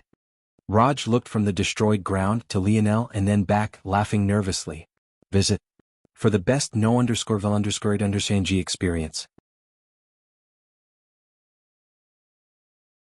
Chapter 1261. Are you all sure? Lionel frowned as he gazed toward his brothers. With all they had been through in the dimensional verse, the term brother had really gone from something they called each other in jest to something they truly meant. So, Lionel couldn't help but feel a bitter taste in his mouth after he heard their decision. We're still a bit lacking like this, Leo? Joel nodded seriously. If we go to the Void Palace with you right now, we'll end up holding you back. And if you really let us go free, I'm certain that more than one of us would die, and that's not something I want to see, and I'm sure you don't want to see it either. Lionel knew that Joel was right. In fact, Lionel would make certain that he never had to see it, and the result of that would be, unsurprisingly, them holding him back. Despite knowing this, Lionel didn't like it. He had neglected these brothers of his for too long, and he felt like he owed them far more than he had given them. They never asked for anything from him, but that didn't mean that he didn't want to give back. There's no need to make that face, Cap. Raj laughed. We'll still be mooching off of you. Grammy said she'd take care of us, and those Luxnick's old fogies don't dare to fart too loud around us anymore. Lionel smiled and shook his head. Couldn't this guy be serious for once? Still, Raj's words did make him feel a lot better. The environment on Earth was still good, but the Milky Way was simply far too lacking. If these guys had spent the past year on planet Luxnix instead, Lionel had no doubt that their real talents would have shone through fiercely. Visit. For a better user experience, it seemed that he had overstepped by asking his mother to reserve spots for everyone. Eleanor had, of course, been willing to do it since Lionel had asked. But who would have thought that everyone would already have their own plans? Of his brothers, only the silent Arnold would be coming with Lionel. The rest chose to stay here and would find a later opportunity to join. For now, they would solidify their foundations, learn more about their abilities, and slowly push themselves to the quasi-sixth dimension. Plus, Leo, I'm sure there are a lot of things here that you'll want us to handle, right? Joel met Lionel's gaze unwaveringly. Lionel slowly nodded. He still needed to care for the Oryx and the remnants of the Milky Way Guild. In addition, he had moving pieces that were still setting themselves up with the Umber family, not to mention the secrets related to the Midas and Radix. This wasn't something he had forgotten about, but while he was in the Void Palace, it would be difficult to police these matters. His own mother hadn't even been allowed to leave on her own whims, but she was a sector-ranked disciple. Logically, then, Lionel had no chance at moving freely after he entered their organization. Lionel had factored this into his plans already, and the reason he was okay with it was because there would surely be an exception made for when the Morales family heir wars were set to begin. That would be his chance to leave and ensure that his pawns had all promoted as they should. But leaving things so hands-off for such a long period of time wasn't smart. It was especially a problem since his cousins-turned-competitors would definitely have their own men and women on the outside making moves for them. If Lionel didn't do the same, he would be handicapping himself. Thinking to this point, Lionel closed his eyes and took a deep breath. The latest _IP_SODIs are on the website. When he opened them once more, he had regained his focus. Alright, I will leave these matters to you. They'll find a method to establish communication with you all once I get to the Void Palace. Right. Joel grinned a rare smile. Lionel had one major flaw that maybe even he wasn't aware of. He was a control freak. If he could do something himself and not disrupt anyone else, he would rather do things that way. The day James betrayed them during the final game of the year, Lionel had realized what the problem was. Yet, instead of talking to anyone or even confronting James, he found a way to win the game by himself and preserve their friendship. When Lionel chose to show them his labs and the things he was working on like the tentacle womb and others, they had already felt closer to him than they ever had before. But now, that feeling was even more potent. Lionel, Anna, Yuri, Savon, Carolus, Noah, Arnold, Elther, Visit. For a better user experience, these 8 would be the representatives of Earth that made their way to the Void Palace. This was maybe the first time in all of history that a fifth-dimensional world had actually produced so many entries. In fact, it was rare for a fifth-dimensional world to even stumble upon an entry to begin with, let alone have such a display. Of course, there were others that had made it as well. The Luxniks had the best showing, though this was unsurprising. After years of suppressing themselves, they had blossomed forth and gained many nominal ranked spots. Eloquin, Siller and Elodie all gained spots in addition to a few ranked disciples within the top 10, making the total reach 8 alone. Though Orinik felt that Lionel definitely didn't deserve the amethyst token, he could agree that there was no nepotism at play here. Of course, the 9th of the Luxniks was Miguel himself, who had, unsurprisingly, long since recovered. Among those unrelated to the Luxniks, though, there were only 4. One was a familiar young lady Lionel recognized, Raya Sage. The second was Higlis, the now heir to the Montex family, who was now in a very awkward position. And the final 2 were both masked and exceptionally silent, but no one bothered them. However, at that moment, Aina, who hadn't spoken a word to Lionel in months, suddenly did so as though it was the most natural thing in the world. Visit. For a better user experience, King, I thought you should know about something that happened months ago. Lionel went from feeling like his bones were melting toward Aina calling him King, before he was suddenly enveloped by a flashbang of fury everyone but Aina and Miguel were forced to retreat from. He stretched out a hand and one of the masked men shot out, their throat landing in his palm as though it had always been there. Chapter 1262. Lionel would say that it had been a very long time since he had been this angry, but that would only be partially true. He was more enraged now than he had been with himself just a few months ago, and that was because this anger had nothing to do with him, but rather a very clear reverse scale of his mother. Lionel hadn't spent very long with his mother by his side, but those memories of affection he had with her as a child had been practically seared into his mind. Knowing that it wasn't her choice to leave his side only made these emotions easier to accept. The idea that someone would disrespect her left him infuriated to an extreme. The mask of the man that flew into Lionel's palm shattered, revealing the pale features and deep violet eyes of Richard. Of those here, maybe only a small percentage weren't surprised by this turn of events. It was unknown how this young man had managed to survive the ordeal of the Viola family, but none of that mattered now. Aina had been a part of Richard's schemes for a long while. Lionel never hid anything from her, so she was well aware that the Luxniks family was related to him. The trouble was that she didn't learn of what Richard had done until much later. Gradier's younger brother, Asen, had been caught by the Luxniks for daring to help in spreading the rumors. Aina's only task was to save him. But with her intelligence, it wasn't hard to piece together how these things were related. The Luxniks wouldn't just casually capture a member of the Viola family's main bloodline lineage without proper cause, especially when they were trying to lie low to begin with. When she saw the two masked figures, she was immediately suspicious. She had spent a long time with the Viola family and was well aware of how cunning Richard was. But what was even more important was that Richard didn't gain this sort of character from himself. She simply didn't believe that the Viola family would have no contingency plans given a situation where they faced eradication. Visit. For the best no_underscore_underscore_underscore experience, since she wasn't sure, though she only chose to tell Lionel a summary of those events and did nothing to point out the two masked young men. But, as she had expected, Lionel had known from the very beginning that these two masked young men were none other than Richard and Gradier. It was just that he simply hadn't cared. Lionel had been able to assign the energy signatures on the billboard to the contestants from the very beginning. He just hadn't seen much of a reason to target Richard. From his perspective, the two of them had only had a clash in the dimensional cleanse trial zone, but there was no reason to hold a grudge, especially since he had won that exchange. But now, things were different. You're responsible? Lionel's hand squeezed down on Richard's neck, any stronger and he might snap it in two. The latter tried to struggle and claw in Lionel's hand, but it felt like his nails were scratching against a metal plate. Not only did he not succeed, but he even ended up peeling his own nails back, resulting in a bloody mess that left his fingers mangled. The region fell into complete silence. Visit.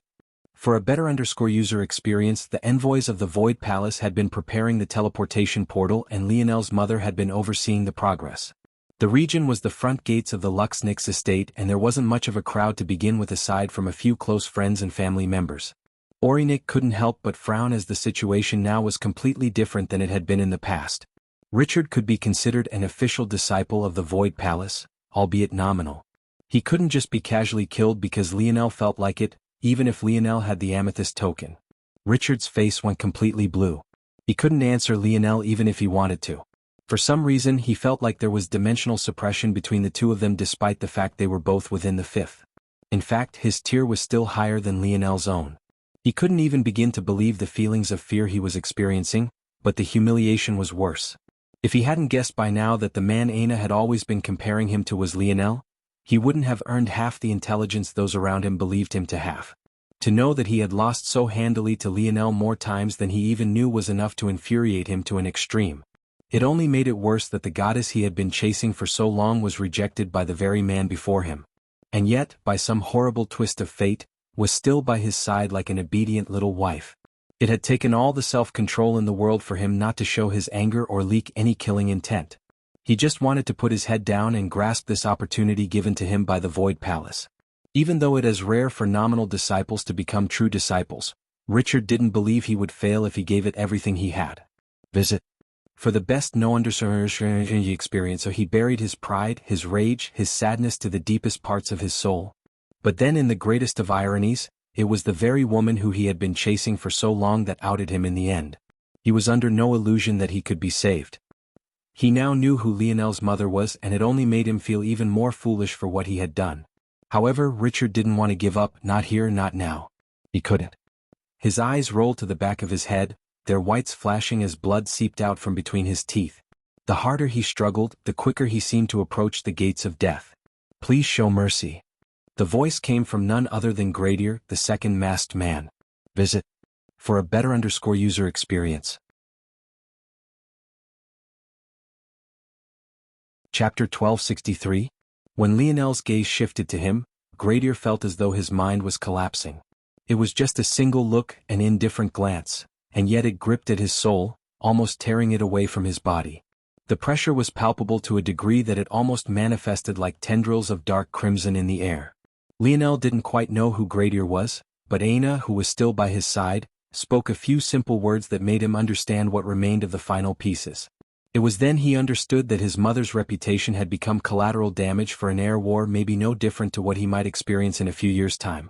Though Lionel would soon find out that the scale of the Morales family air wars couldn't be compared to these petty games in the slightest. It might very well reach the point of it embroiling the whole of the human domain. And even if it didn't, it would most definitely grasp attention at least that far and wide. In truth, despite coming to understand things, Lionel didn't want to even give Richard a chance to live. He had never been very good at controlling his anger when it came to matters like this, and this certainly wasn't the first time he had flown into a rage for his mother's sake. Eleanor, though, being the madwoman that she was, simply sent a glance back as though she was witnessing the most adorable thing ever, even going to the point of dabbing at her eyes with a fresh handkerchief. Gradier could tell that Lionel had no intention of listening to him, so he stepped forward, removing his mask. I know that what my cousin has done is irredeemable, but he is one of the final hopes my Viola family has. I'm willing to exchange for his life. All of the most important treasures of the Viola family rest with us. I have heard of your Morales family from the envoys and know that your air wars are coming very soon. What we have could be invaluable to you. I know that you could just kill us and take them, but if you did this you would find that they won't work as they should and end up becoming a detriment rather than a help to you. Visit. For a better user experience, Gradier spoke as fast as he could, hoping that Lionel would at least care enough to stay his hand for the moment. While Richard had been hosting the envoys and basking in his new position, Gradier had taken a completely different approach. Richard had said himself that he lost some of his sharpness after finally gaining the position he had fought for his whole life. It was to the point he had almost exposed himself to Patriarch Luxnix. However, Gradier, who had lost the very same position, was still looking forward and hoping to find a new way for himself to make an impact. So, when the envoys came to their family, while Richard had schemed to find a way to get Aina into his bed, Gradier was asking questions that would prepare him for the future, and that was when he learned the weight the Morales family held. Originally, Gradier simply wanted to understand the political landscape of the Void Palace and come to an understanding of who held the largest centers of power. Never would he have expected that the boy who had been stricken from the Luxnix family records was actually related to one of these behemoths. In truth, Gradier didn't actually know that Lionel was an heir candidate. He simply thought that even if he wasn't, a vast amount of resources would be valuable nonetheless. If the Morales heir wars worked like most did, then this wasn't just a jockeying of position for the heirs themselves, but also for their subordinates. Everyone who had backed Gradier found their lives to become 100 times harder all of a sudden, while it was the opposite for everyone who had followed Richard. Little did Gradier know that Lionel was indeed one of the heirs. Visit. For a better user experience, contrary to Gradier's expectations, though, Lionel didn't even waver when he heard such enticement. Why should I care? Lionel's hand squeezed down. Gradier's gaze flickered but eventually fell to despair. In their final plan, the Star Order Council equivalent of the Viola family had designed 2 spatial rings, one for Richard and the other for Gradier. Only by working together could they access 100% of the Viola family's legacy. It was a measure to ensure that the two of them would work together. What the Viola needed right now was stability, not infighting. Air wars were a luxury of well-established families, something that they were decidedly not any longer. Toward this scene, the gazes of Orinik and the other envoys only became more odd and reserved. There was only so far that this nepotism should go. Allowing Lionel to kill a disciple was definitely way too far. It was hard to accept, but they also didn't dare to say anything either. But who could have expected that it was while Richard was on the brink of death that Eleanor would suddenly appear to press a hand down on Lionel's forearm? Mom? Lionel frowned. Visit. For a better user experience, he wasn't quite familiar with the rules of the Void Palace just yet, so he was unaware that there was an issue. Though he probably should have guessed, he was too pissed to care enough to think about it. It's just a few words. What are you getting so angry about? Are you going to fight everyone that says something about me? Yes.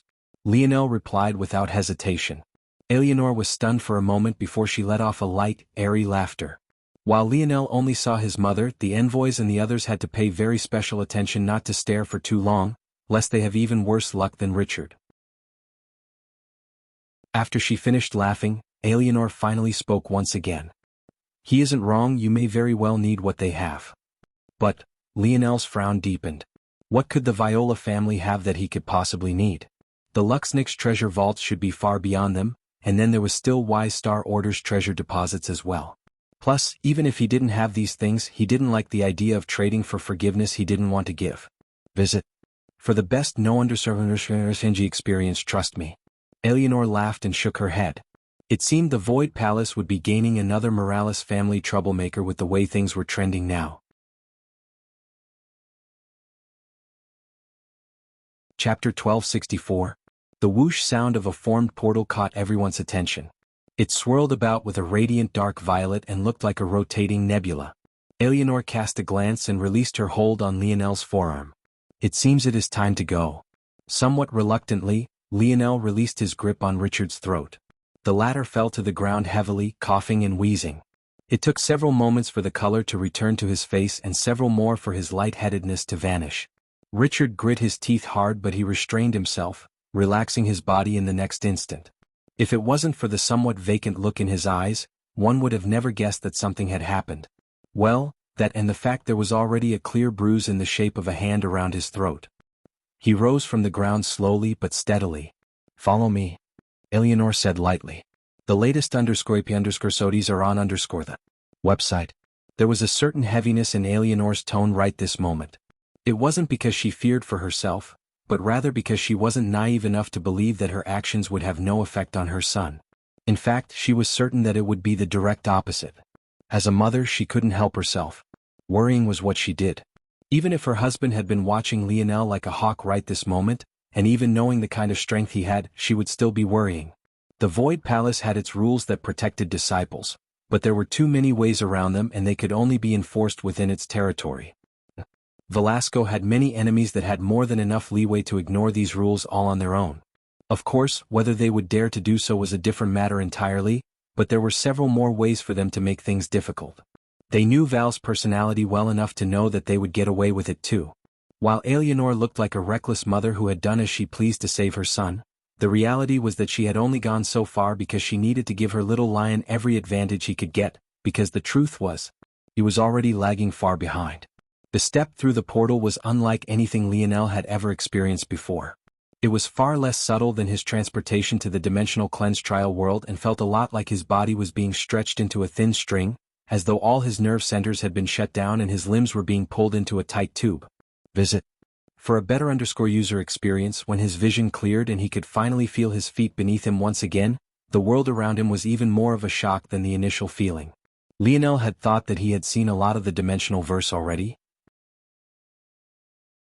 Or, more accurately, his talks with Wise Star Order over the past few months had made it feel like his horizons had been broadened beyond the scope of even his previous imagination. However, the scene he saw before him now still took his breath away. There was no world, no planet, no moon. The Void Palace was just an enormous obsidian mountain range, floating in the depths of space and hanging upon a vast nothingness. The sheer size alone was impossible for a normal human to fathom. The distance from its base to its lowest peak was taller than the diameter of 3 planets stacked on top of one another, and its highest was more than 5. As for its width, it was as much as 10 planets wide. This alone was astonishing enough that Lionel found it hard to wrap his brain around just how such a construct could even have been formed. But that was when his breath was taken away by the gates. The Paifang were even more glorious than the mountain range itself. Of course, this was partly due to the fact that the obsidian mountain that made up the Void Palace's territory seemed to be covered by a thin veil of protection, stopping Lionel from observing it as deeply as he wanted. Author's note: a Paifang is a Chinese-style gate/archway visits. For the best no_vel_read_ng experience, they towered for thousands kilometers, the centerpiece of each one of their archways containing what looked like a miniature blazing white star, providing the only sort of contrast to the endless blackness in the surroundings. While the mountain range seemed an almost infinite distance away, the Paifang were close, almost too close. They bore down with a haunting momentum that made the valiant heart pillars Lionel had experienced before seem like nothing more than child's play. It felt like these gates were the linchpin that kept everything in place. They protected the Void Palace despite not having doorways and acted as passageways simultaneously. It was only then the shocking question hit Lionel like a ton of bricks.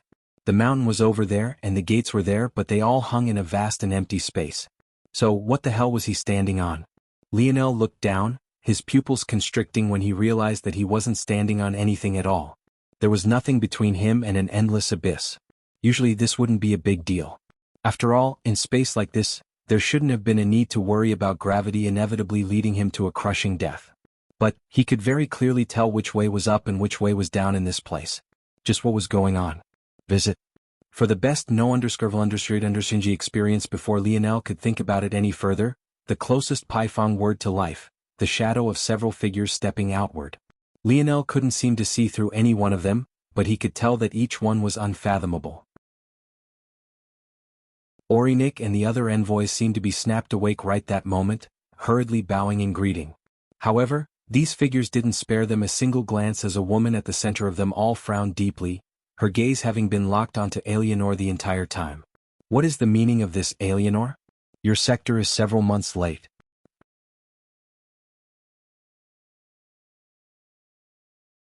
Chapter 1265. There were 3 individuals who stepped out, all dressed in elaborate robes wrapped in violet, blacks and silvers. It seemed to paint the picture of swirling a nebula and was most definitely a beautiful contrast in colors and construction. It took no more than this for Lionel's cool uniform senses to tingle once again. He had already forgotten the weight of the conversation, looking them up and down as though he could already envision himself wearing it. For someone who didn't care about how he dressed much, Lionel was very much obsessed with how well the organizations he joined did in this fashion. But maybe only he was aware of the reason why this was. Late? Eleanor asked lightly. Her demeanor seemed to have completely shifted. There was nothing left of a loving mother and there was only a calm indifference left. The pressure she exuded multiplied several times over, causing the brows of the woman who had stepped forward to furrow. Of the 3 that had appeared, all of them were sector-ranked disciples and were, as such, well acquainted with one another. The young woman who spoke was maybe the most powerful of the 3 and as such had spoken on their behalf. But even though her words were laced with an impatience and hardly concealed anger, if it was contrasted with how furious she had been earlier, it would be obvious to anyone that she was being reserved right this moment and only became more so after Eleanor had spoken. The last group before yours arrived over a month and a half ago. What possible explanation could you have for delaying us all for so long? Visit. For the best no_underscored_understanding experience, Lionel had originally been paying attention to the subtleties of the conversation. He could see that power dynamic here and it was quite clear that his mother was a step above. It seemed that even though she couldn't be as rampant as Velasco, she had her own small hegemon. However, Lionel's attention was soon pulled away by something else. Orinik and the other envoys who had stepped forward to bow in respect were a bit off. It took Lionel a moment, but he realized that they were actually still trying to adjust to the long-scale teleportation. When he noticed this, his attention shifted once again to those around him and he noticed that even Aina and Miguel still had a deep frown marring their foreheads, their eyes tightly closed and their bodies trembling somewhat. It looked as though they still felt like they were teleporting. Lionel would soon realize, though, that this conclusion of his was wrong. Yip. At that moment, Little Blackstar shot out from Lionel's spatial ring, catching him off guard. Little Blackstar appeared and vanished whenever the little guy felt like it, but he rarely appeared in situations where Lionel wasn't alone, at least not so suddenly. The little guy excitedly jumped around, appearing and vanishing as he pleased. When he flashed back to Lionel's head or hair, he didn't seem ready to rest and still continued to hop around. Visit. For a better user experience, yip. Lionel smiled. Alright. I get it, you're excited. Yip. The expression of the woman darkened before it suddenly flashed with a hint of surprise. She realized that by Lionel's style of dress that he wasn't yet a disciple but he had recovered already? And that little creature. Adjusting to this place was more than just about the teleportation over. It would make sense for Little Blackstar to be fine as he hadn't had to take the brunt of the travel over. However, not only was this region a 7th-dimensional world that sat at the very pinnacle, far beyond what most had ever experienced, there was also a dense concentration of anarchic force in the general surroundings that made it feel as though you were breathing in poison constantly. Of course, this dense concentration was only a few parts per billion. But this concentration was already enough to make a person feel greatly uncomfortable. The fact Lionel had already adjusted made little sense. Void Palace was designed this way on purpose. Even though they had the technology to make the density of anarchic force negligible, it was best to get the disciples accustomed to this right now. This would only get worse on the void battlefield. But how was this tiny, insignificant creature doing just fine? Visit. For a better user experience, Eleanor seemed not to have heard her son's outburst at all. Instead, she replied just as evenly as she originally did. What do their early arrivals have to do with me? There is no deadline and every selection is left up to the discretion of the overseer. Mine just happened to take longer. The woman snapped her attention back to Eleanor when she heard this. Her expression couldn't help but twitch. What Eleanor said was true, but this all had to be within reason. This was taking things to an extreme, especially since several exceptions had been made already. However, when the woman thought about how all the other youths had had months to adjust to this environment while Eleanor's group wouldn't have this luxury, her mind shifted toward an internal sneer. Your words are just as fault-proof as they always are, Lady Eleanor. But I still must inform you that the higher-ups aren't satisfied with how this selection has lagged behind the others in schedule. It's been decided that your sector will only be given 3 hours to adjust upon arrival. Following this grace period, the true selection will start immediately. I will be overseeing a large portion of these matters, so I will not allow any delay. Despite having expected such an outcome, Eleanor still frowned deeply, much to the satisfaction of Asena. 3 hours was definitely excessively short. She had hoped that they would receive at least a day. Clearly, those old fogies were throwing their weight around.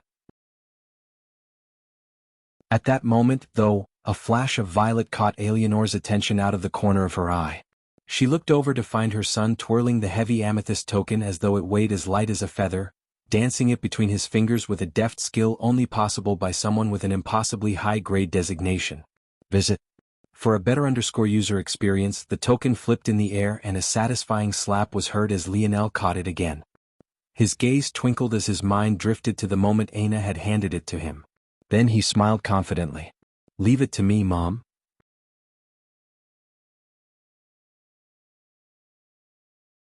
Chapter 1266. Asena's pupils constricted when she noticed the amethyst token. However, her shock in seeing it was far less than hearing what Lionel addressed Eleanor as. There was no one who didn't understand who that man's wife was, and there was probably even less who didn't understand that the two had a child between them. Though this might sound like an odd way to frame those matters, if one knew the kind of commotion that was caused around Lionel's birth, it would be much easier to explain. The Void Palace had many strict rules. Among them there were regulations around pregnancy and conceiving children. As such, it was no surprise then that Lionel's birth had quite a lot of controversy surrounding it. Though these rules sounded quite barbaric from the perspective of the Void Palace, it made a lot of sense. They were raising up the protectors of the domain, and the responsibility placed on the shoulder of their disciples was completely unlike anything one would find from another organization. In such a strict environment, where there were hardly any barriers between men and women, one could imagine what these sort of stress-filled conditions would lead to. At the end of the day, men and women were two sides of the same coin and complemented one another. Left to their own devices, it was inevitable that they would pair up, and if there were no sort of regulations around these matters, it could negatively affect and compromise the ability of the Void Palace to function as it was meant to. In almost any other situation, Eleanor would have been executed and Velasco would follow not long after. However, in this one, well, it could only be said that Lionel's father was a bit of a madman. The Void Palace had already reached a point of not wanting to provoke Val too much after what had happened following Lionel's grandfather's death. However, they still had to make a showing for this matter. The rules were important and they couldn't just allow anyone to break them as they pleased. Unfortunately, Velasco hadn't felt like tiptoeing around the matter and playing their games, leading to the second time Void Palace was almost flipped on its head. Visit. For the best no_Val_G experience as such, when the 3-sector ranked disciples looked toward Lionel, what they saw was more than just a boy holding an amethyst token. They found instead a ticking time bomb in human form. Eleanor sighed.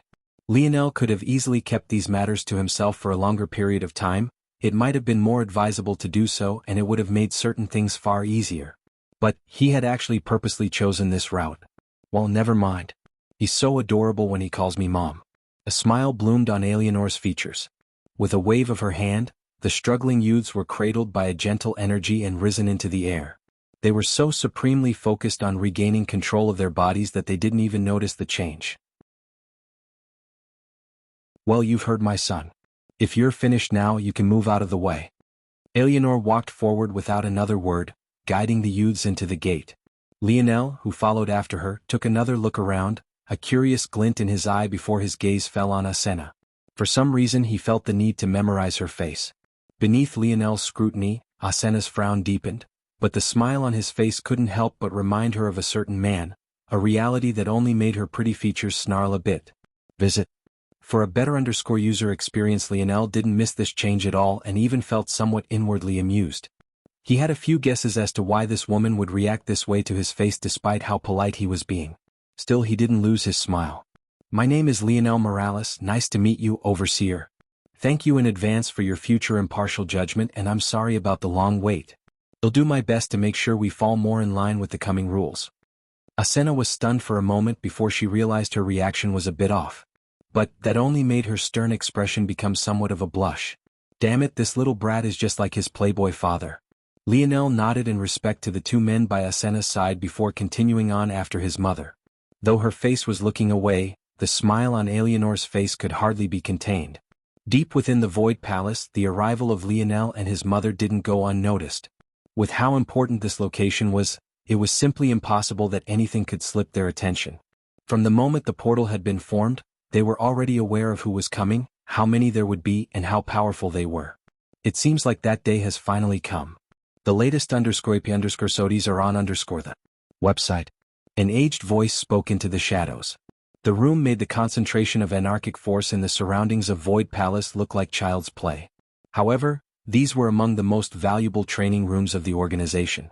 When controlled in this fashion, the continuous suppression caused by anarchic force, followed by a period of relief, could cause great growth in a warrior's strength. For older individuals reaching the end of their potential, these dangerous methods were more of the norm, and it wasn't a surprise for many of them to share rooms like this as they oversaw matters. In the end, they were the true backbone of the human domain and needed to push themselves as such. I was told that the boy suffered a grievous wound after his birth, but it seems that he's recovered just fine. Though, being only at Tier 5 of the 5th dimension at his age considering his background, is definitely lacking.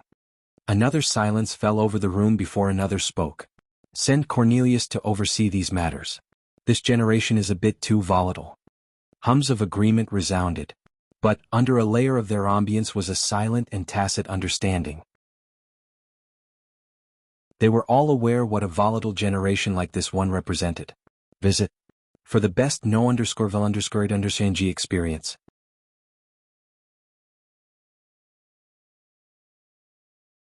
Chapter 1267. Orinik and the others kept their heads lowered the entire time, not wanting to get involved in these matters. They didn't have a mother like Eleanor to rely on, so staying low was the best option they had for now. What Orinik didn't expect, though, was that he would be stopped. Hold. Asena's voice sounded not long after Eleanor vanished. The rest of you can go. You stay. Orinik's lowered gaze flashed for a moment as though he was calculating something. He could hear the shuffling feet around him as though the other ranked disciples vanished one after another, leaving him behind. Though Ganner hesitated for a moment, he ultimately did as he was told and vanished as well. Asena? One of the male sector ranked disciples who had followed after her looked toward her with a questioning gaze. There wasn't exactly anything wrong with what Asena was doing, but it was definitely a gray zone, especially since he could guess the kind of questions she would ask. For the sake of maintaining their facade of equality and fairness, the Void Palace took several measures, not the least of which were the rules surrounding the selection process. Usually, Eleanor wouldn't even be allowed to be an overseer as she would be biased toward her sector, but even that potential trouble was mitigated by the true selection set to take place in 3 hours. That said, in order to prevent the spread of rumors, fellow overseers weren't meant to question the methods of their colleagues either. If no one was asking questions, then there wouldn't be scandals to be found. Visit. For the best no_vel_undersg experience, this was to say that Asena's act in stopping Orinik was most definitely towing a vague line that she may very well have already crossed. However, she didn't mind her fellow sector-ranked disciple in the slightest as she asked her question. I don't want to question Lady Eleanor's methods, I'm only very curious. They were several months late and they even handed out an amethyst token. How could I not be intrigued? This year there was only one other amethyst token given. Orinik's gaze flickered once more, but his head remained downward as he knew these words weren't directed at him but were rather a method of Asena using semantics to absolve herself of responsibility. What was more shocking, though, was that there was only one other amethyst token given out. While it was true that they were exceptionally rare and only a handful would be given out every selection round, this was still a matter of relativity. Though Orinik had said in his speech that there were many years not a single amethyst token would be handed out, he had only exaggerated for impact. This was a usual approach the envoys took because the criteria for handing out an amethyst token were so vague that there would often be geniuses who thought they were greatly deserving who would cause a commotion over them. It would be fine if it was just the genius alone who acted, but if their family got involved as well, it could lead to a messy situation. So, it was best if they all believed it was far out of their reach. Only when they came to the Void Palace would they understand the truth. Of course, this wasn't to say that the amethyst token was some ubiquitous thing. There were tens of thousands of sectors in the human domain and only a handful of amethyst tokens would be given out. But, if what Asena said was true, that meant that this year there would only be one who was truly deserving of it. The latest _AP_SODIES are on the website. That was unheard of. Obviously, Orinik didn't count Lionel among this number. In his view and any objective person's view, it was a matter of clear nepotism. If not for this, he would have never laid a finger on such a reward. This only meant one of two things. Either this generation was so devoid of talent that hardly anyone was worth it, or this generation was so talented that no single person could seem to claim a sector for themselves. And Orinik had a sneaking suspicion that it was the latter. It seemed that Lionel would have to suffer for his mother's kindness. A small smile curled his lips as he kept his head lowered. Orinik would be lying if he said he didn't get a small bit of satisfaction from this. His life in the Void Palace was very hard and he had to scratch and claw for everything. And soon, Lionel would realize that there were some things that couldn't just be handed to you on a silver platter no matter who your mommy or daddy was. Explain the events of the selection to us. The latest _AP_SODIES are on the website. Hearing these words finally aimed toward him, Orinik didn't hesitate to explain everything he knew. He didn't embellish anything as there was simply no need to. The truth spoke for itself. The amused expression in Asena's eyes only grew with every passing moment. She had thought that there would be some things to nitpick at here and there, but she had never thought that Alienor would actually be so brazenly biased. She almost couldn't refrain from laughing out loud. In addition, judging by the recounting, that man's son was definitely far weaker than he was at that age. It seemed that she had overestimated him because of how easily he had adapted to the anarchic force. But, guessing by the rest of the story, Asena wouldn't even be surprised if Alienor had delayed things for so long to use some artificial method to prepare Lionel for this environment. Though Asena was incorrect about this, she still felt like this was the most logical guess, or why else would Alienor put such a brazen target on her son's back? To need several months to adapt to this level of anarchic force? Asena shook her head. It seems that your otherwise pure genes have been tainted by the trash that is your mother. That man had so many women to choose from, and yet she chose a pathetic galaxy-ranked disciple to ruin his lineage with. How strong would our children have been? We could have built an empire. But you actually chose that nameless bitch from a sixth-dimensional family. Asena's irises turned a darker shade before she calmed, her expression still the picture of stillness. Visit. For a better user experience, she would enjoy this very much.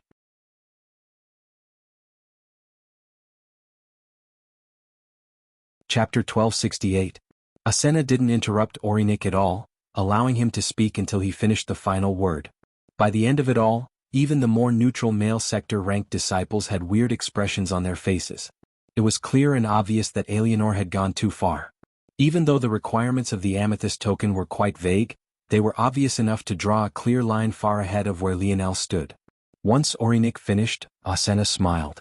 Thank you for your explanation. This year, the true selections will be a bit different as the number of talents has grown so exponentially. Doing things the normal way won't work any longer as we wouldn't want those who had proved themselves worthy to fall through the cracks. In order to facilitate these new methods, as the overseer, I'll be needing a few helpers to help inform the large amounts of youths under my charge and spread my orders. Orinik's heart skipped a beat when he heard this. Another opportunity? One maybe even better than what he would have gained selling information about Lionel's appearance? No, he could take advantage of both, there was not even a need to choose. This was obviously Asena's subtle way of telling him to make sure as many people learned of these matters as possible. This was the kind of news that would spread eventually anyway. It wasn't as though Alienor had taken any measures to silence them. But it seemed that Asena wouldn't be satisfied with just this alone. Yes, would be my honor. Visit. For the best no_vil_read_g experience, Asena's smile deepened. Having crossed the barrier, the pressure around Lionel seemed more palpable. He had never truly felt the changes when shifting between dimensional worlds, and it still wasn't very exaggerated this time, but he still felt as though the air around him had become a touch heavier. Whether it was breathing or moving, it felt like a thin film of plastic had coated Lionel's body, making him slightly uncomfortable. But this was all. In fact, the feeling only took a few moments to vanish as though he had torn the sheet of plastic from himself. Finally, he could look around his surroundings, but what he saw was almost as unexpected as the shock of the Void Palace's grandeur. Everything in this place seemed touched by darkness. The ground was coarse and littered with gray soil and black rock, the skies were perpetually overcast without the slightest hint of a sun's rays, and the air seemed to alternate in densities of fog. Sometimes one could see hundreds of meters ahead, and at other times, it felt difficult even to see your own hand before your face. However, this wasn't why Lionel was confused. Before him there was a small village that seemed completely out of place. Most of the surroundings were made up of simple houses built of black wood. They were only about 3 meters wide and deep and barely about 2 meters tall, maybe a bit over. There was no great organization to them, though simple roads seemed to have been formed around them. Around these wooden cabins, or more toward the center of this odd village, there were larger structures. There was what seemed to be a smithy, an herb exchange, a healer's office, and also a handful of food exchanges. Visit. For a better user experience with just a glance, Lionel could sense several powerful auras resting in this odd makeshift village. Though he looked toward his mother for an explanation, her gaze didn't seem to give anything away. I will have to leave you all here. From what I can tell, little lion, these true selections will be different from the past, so there isn't much I can do to help you. Eleanor was going to continue to speak, but her gaze suddenly narrowed, shifting up to the sky. But all that was there was a vast foggy canopy, and even in the few areas you could see through to the sky, there were nothing but more gray clouds waiting. There wasn't much a difference between them and fog to begin with. With a thought, Eleanor gently placed the youths down and turned toward Lionel with a light smile on her face. Don't cause too much trouble, all right? Lionel raised an eyebrow, looking down at his mother. After a moment he too looked up into the skies. But this time he sent his internal sight in a straight beam. It was completely invisible to the naked eye, and yet those with sensitive senses were immediately placed on alert, the attention of several shifting toward the entrance of the small village. Unfortunately, Lionel still found nothing. I guess the difference really is big. Visit. For the best no understanding experience, Eleanor was stunned for a moment before she shook her head. The son that she had watched grow up was always so obedient and perfect. How had things become like this? Of course, Eleanor's smile only became brighter. And soon, the flaws she saw in her son just this moment were painted over and assimilated into her memories of him being obedient and perfect, perpetuating the cycle all over again. Be safe and protect the others. It's because of me that they're at such a disadvantage, Lionel nodded. I'll make sure nothing happens to them. Good. Eleanor ruffled her son's hair before vanishing before his eyes, leaving him staring at the expanse of the village.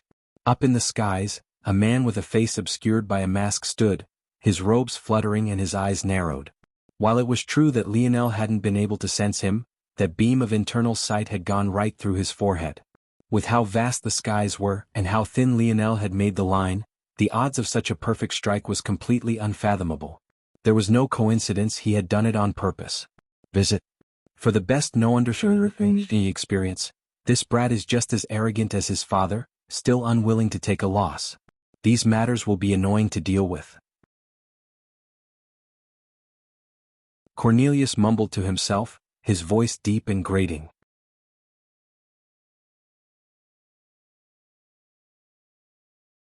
Chapter 1269. Lionel gazed up at the skies once more after his mother had left, but chose to leave those matters be. He really only used a small trick to pinpoint that mysterious person's location. It was as easy as calculating the line of his mother's sight and the distance at which her gaze focused, then reverse engineering it from his location. With his current mental capacity and the fact his mother wasn't on guard against him, obviously, it was as easy as breathing. Yip. Lionel retracted his gaze and took little Blackstar into his arms. With a sigh he looked around. The youths of Earth, Planet Luxnix, Planet Montex and Planet Viola, not to mention Raya, were all now sitting in meditation. Some of them looked far more uncomfortable than the others, but at this pace, there was simply no way they would be prepared in just 3 hours. Old man, what do you think? Is there a way to speed up this process? Lionel couldn't very well continue to talk with the old man out loud, so he had learned a method of doing so with his internal sight thanks to the Luxnix's vast store of manipulation-type techniques. This made things far more convenient as well. Anarchic force isn't a joke, kid. There's no speeding up the process. Doing so will just kill them. I have a feeling that the only reason you are fine is because you suffered for days pulling it out of your body, so you've already undergone a baptism of a far higher concentration. Speaking of which, if it's so volatile and such a low concentration, why did I never notice that so much was in my body? The anarchic force came when you stole energy from the regulator, and that energy was immediately used to fuel your innate node's ridiculous growth. It's more likely than not that it was your innate node that stored it all, protecting you from it. Visit. For the best no_vel_read_G experience, when you reconnected your nodal pathways, it finally gained an outlet to expel it all. Lionel nodded, these were his thoughts as well. He felt that he could sense his innate node with even more clarity than he had before now, so it was clear that something had been obstructing it. Lionel suddenly turned his head back, but the envoys he had been expecting to find weren't there. Or rather, there was only one of them, Orinik. He followed behind Asena, but even the other two sector-ranked disciples were nowhere to be seen. The only explanation was that while they had all entered the same Paifeng, that didn't mean they would all end up at the same location. Clearly there were methods of controlling this that Lionel wasn't aware of just yet. A lot of attention had already been aimed toward Lionel's location due to his sudden use of internal sight, so when Asena, a sector-ranked disciple, appeared, the attention toward this region only grew. Soon, a few figures stepped out from their blackwood cabins, their gazes observing Lionel and the other newcomers. But, seeing their silent struggle against anarchic force, each one of them had a different reaction. Some were pensive, others sneered, and others remained indifferent. This last group was maybe the one Lionel paid the most attention to. Asena ignored these observers and trained her own indifferent gaze toward Lionel. Without Alienor being here, the pressure she gave off was far less restrained. Despite her being more than a full head shorter than Lionel, she might as well have been a towering mountain to him. The strength hidden within that petite body of hers was undeniable.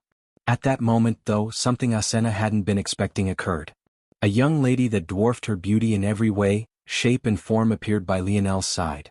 Her face was pale to an extreme and her body was trembling from head to toe, but she still struggled to stand shoulder to shoulder with Lionel, bearing Asena's pressure along with him.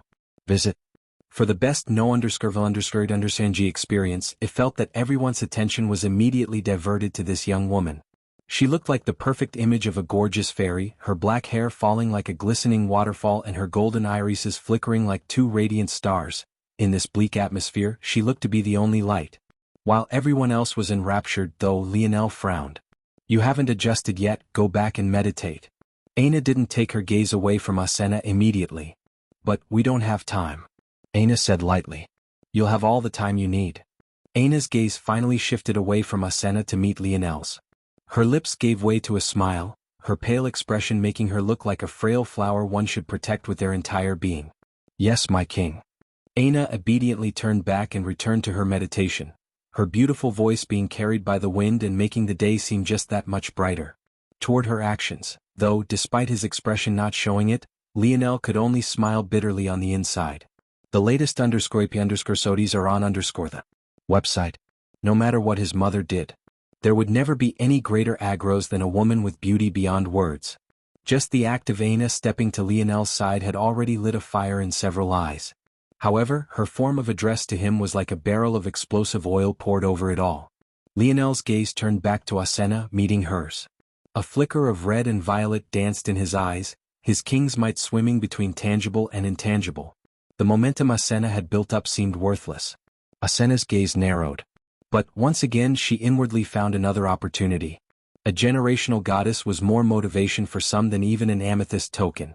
I've come to tell you all that the true selection will begin in 3 hours. The others have already been briefed on what to expect and how to prepare, but you latecomers will have to rely on yourselves to figure out what is coming. All I can tell you is that if you want a cabin and a place to rest, you'll have to build it yourself. And if you want to buy things from the smithy or rent the services of a healer, you will only be able to do so with void points as outside currencies are useless here. Good luck. Asena vanished, leaving Lionel as the only line of defense between over a dozen meditating and vulnerable youths, and a group of geniuses from across the human domain. Visit. For a better user experience.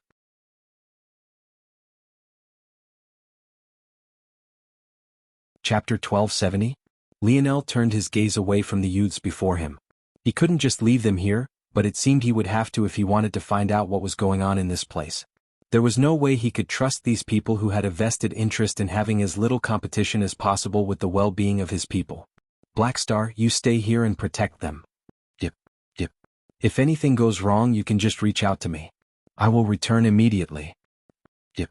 Little Blackstar leapt out of Lionel's arms and softly landed on Aina's lap. The little guy scurried around in a state of half familiarity and half hesitation. Though little Blackstar couldn't speak like a human, his thoughts were no less complex and his connection with Lionel was very deep. Because of this, the little guy was aware of a great many things though its summation couldn't be articulated. In the end, though, little Blackstar's tense body relaxed and his hesitation drifted away. Scurrying up Aina's arm, he found a resting spot on her shoulder before giving Lionel a reassuring twitch of his long whiskers. The latest _soties are on the website. Lionel immediately got the gist of little Blackstar's thoughts. They were something to the effect of, "I won't let anyone touch a single hair on her head." Towards such a thing, he could only speechlessly shake his head. He had said to protect everyone. How had this little runt interpreted things that way? Forget it, little Blackstar wouldn't sit idly by if any one of them was attacked. Lionel tapped his foot on the ground, causing several beast constructs to slowly take form. Interesting. It feels a bit sluggish manipulating force here. I'm still a bit too used to snatching energy from the atmosphere, though. It would have been much faster if I relied on my internal force instead. Habits built over several years took time to break, and the few days Lionel had weren't enough. Luckily, with the control tier of his ability slowly coming under his wing more and more every day, Lionel was better suited to breaking bad habits than almost anyone else in existence.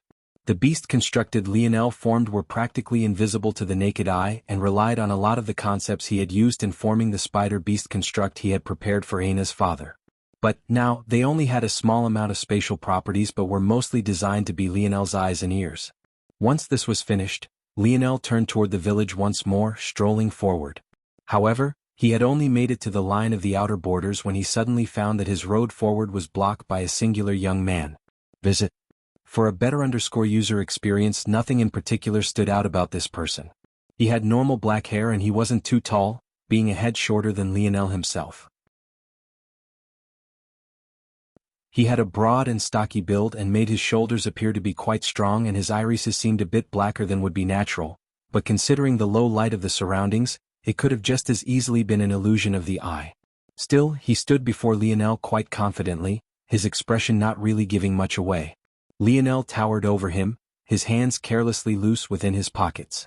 Despite the 3-hour time limit, he didn't seem to be in a rush at all, standing in place and meeting the gaze of this young man without much difficulty. As silent as the space between the two of them was, the gravel and rocks that surrounded them shifted ever so slightly from time to time. Under such pressure, it was very much possible that the ground of a fifth-dimensional world would have long been grinded into fine sand. Lionel shifted his gaze away from the young man, looking past him and seeing that many of the youths who had stepped out of their cabins had yet to return. Their purpose wasn't entirely clear, but if there was a simple method to get rid of competition and variables, why wouldn't they take it? They had all come with support systems of their own, but it was very obvious that Lionel was alone. Taking him out would only be a matter of a small effort. Once he was dealt with, dealing with the rest while they were so vulnerable would be as easy as breathing. Lionel fell into thought for a moment. On the one hand, he didn't particularly want to start off his days in this place on the wrong foot. But on the other, the latest _soties are on the website. Orinik had already silently vanished into the village, and though he hadn't said anything to Lionel, there were too many oddities about his appearance here. Between our entering the gates and his appearance with that lady, there were 3 minutes that passed. It's an odd time dilation if there was always a plan to be here. Even if it was a last-minute addition, 3 minutes is a bit on the longer side. Though not long enough that it's too suspicious either. Plus, is being the nice guy here even possible? I already tried with that lady, and yet the first thing she did when she faced me again was try to pressure me once more. There's also that guy in the skies, but he's probably only here to make sure that things actually follow the rules since Mom didn't tell me anything about him. In that case, Lionel sighed. Bringing a hand out of his pockets, he ran his fingers through his hair. Of their 3-hour timer, half a minute had already passed and even more was only ticking by. He couldn't very well have to fight everyone in this village, right? No, that wasn't the proper way to think of things. He would just have to make sure that that thought never even crossed their minds. The pupils of the young man before Lionel's suddenly constricted, but it was already too late. A claw-like hand had appeared hovering above his head, Lionel's gaze down toward him now having become a frightening cold. The latest _soties are on the website. I'm a bit ignorant of the rules here. Can I kill this ant? The words seemed spoken at nobody, and yet the figure in the sky knew quite well they were for him.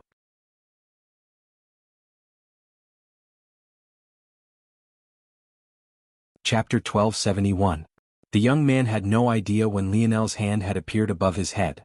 And yet, despite the fact there was no actual physical touch between them, he could still feel an undeniable pressure squeezing down, making his eyes feel as though they might pop out of their sockets at any moment. The pressure was palpable, his knees shaking and bending, a cold sweat coating his back and forehead, and veins popping up across his body. He didn't even dare to take a step forward or back, in fear that any such action might lead to his inevitable death. "Oh." Lionel spoke again. No response. A smile crept across Lionel's face, but the coldness that remained in his eyes made it feel like the call of a devil. The young man didn't dare to shift his gaze away, and yet he was praying and hoping that he could look at something else, anything else. The impact on his psyche was even more damning than the impact on his body. He felt all the bits and pieces of his cobbled-together confidence crumbling one after another. Lionel shrugged. "You saw it for yourself, right? The only rules our supposed overseer let us know of is the fact that I have to build cabins for myself. But she never said what would happen if I just killed one of you and took it for myself. If my hand slipped and I made a mistake, could it really be blamed on me?" Once again, Lionel's words were met with nothing more than silence. However, his smile only became brighter, morphing into a toothy grin as flickers of crimson danced within his eyes. "Visit." For the best no understood, he experienced an oppressive fog of violet and red began to rise, his short hair dancing about ever so slightly in the upswing of force. "It seems that no one cares if you die. Goodbye." Lionel's forearm bulged, veins dancing with power manifesting as he clamped downward. The horrid screech of the boy came next. It was the kind of pained cry that sent shivers down one's spine.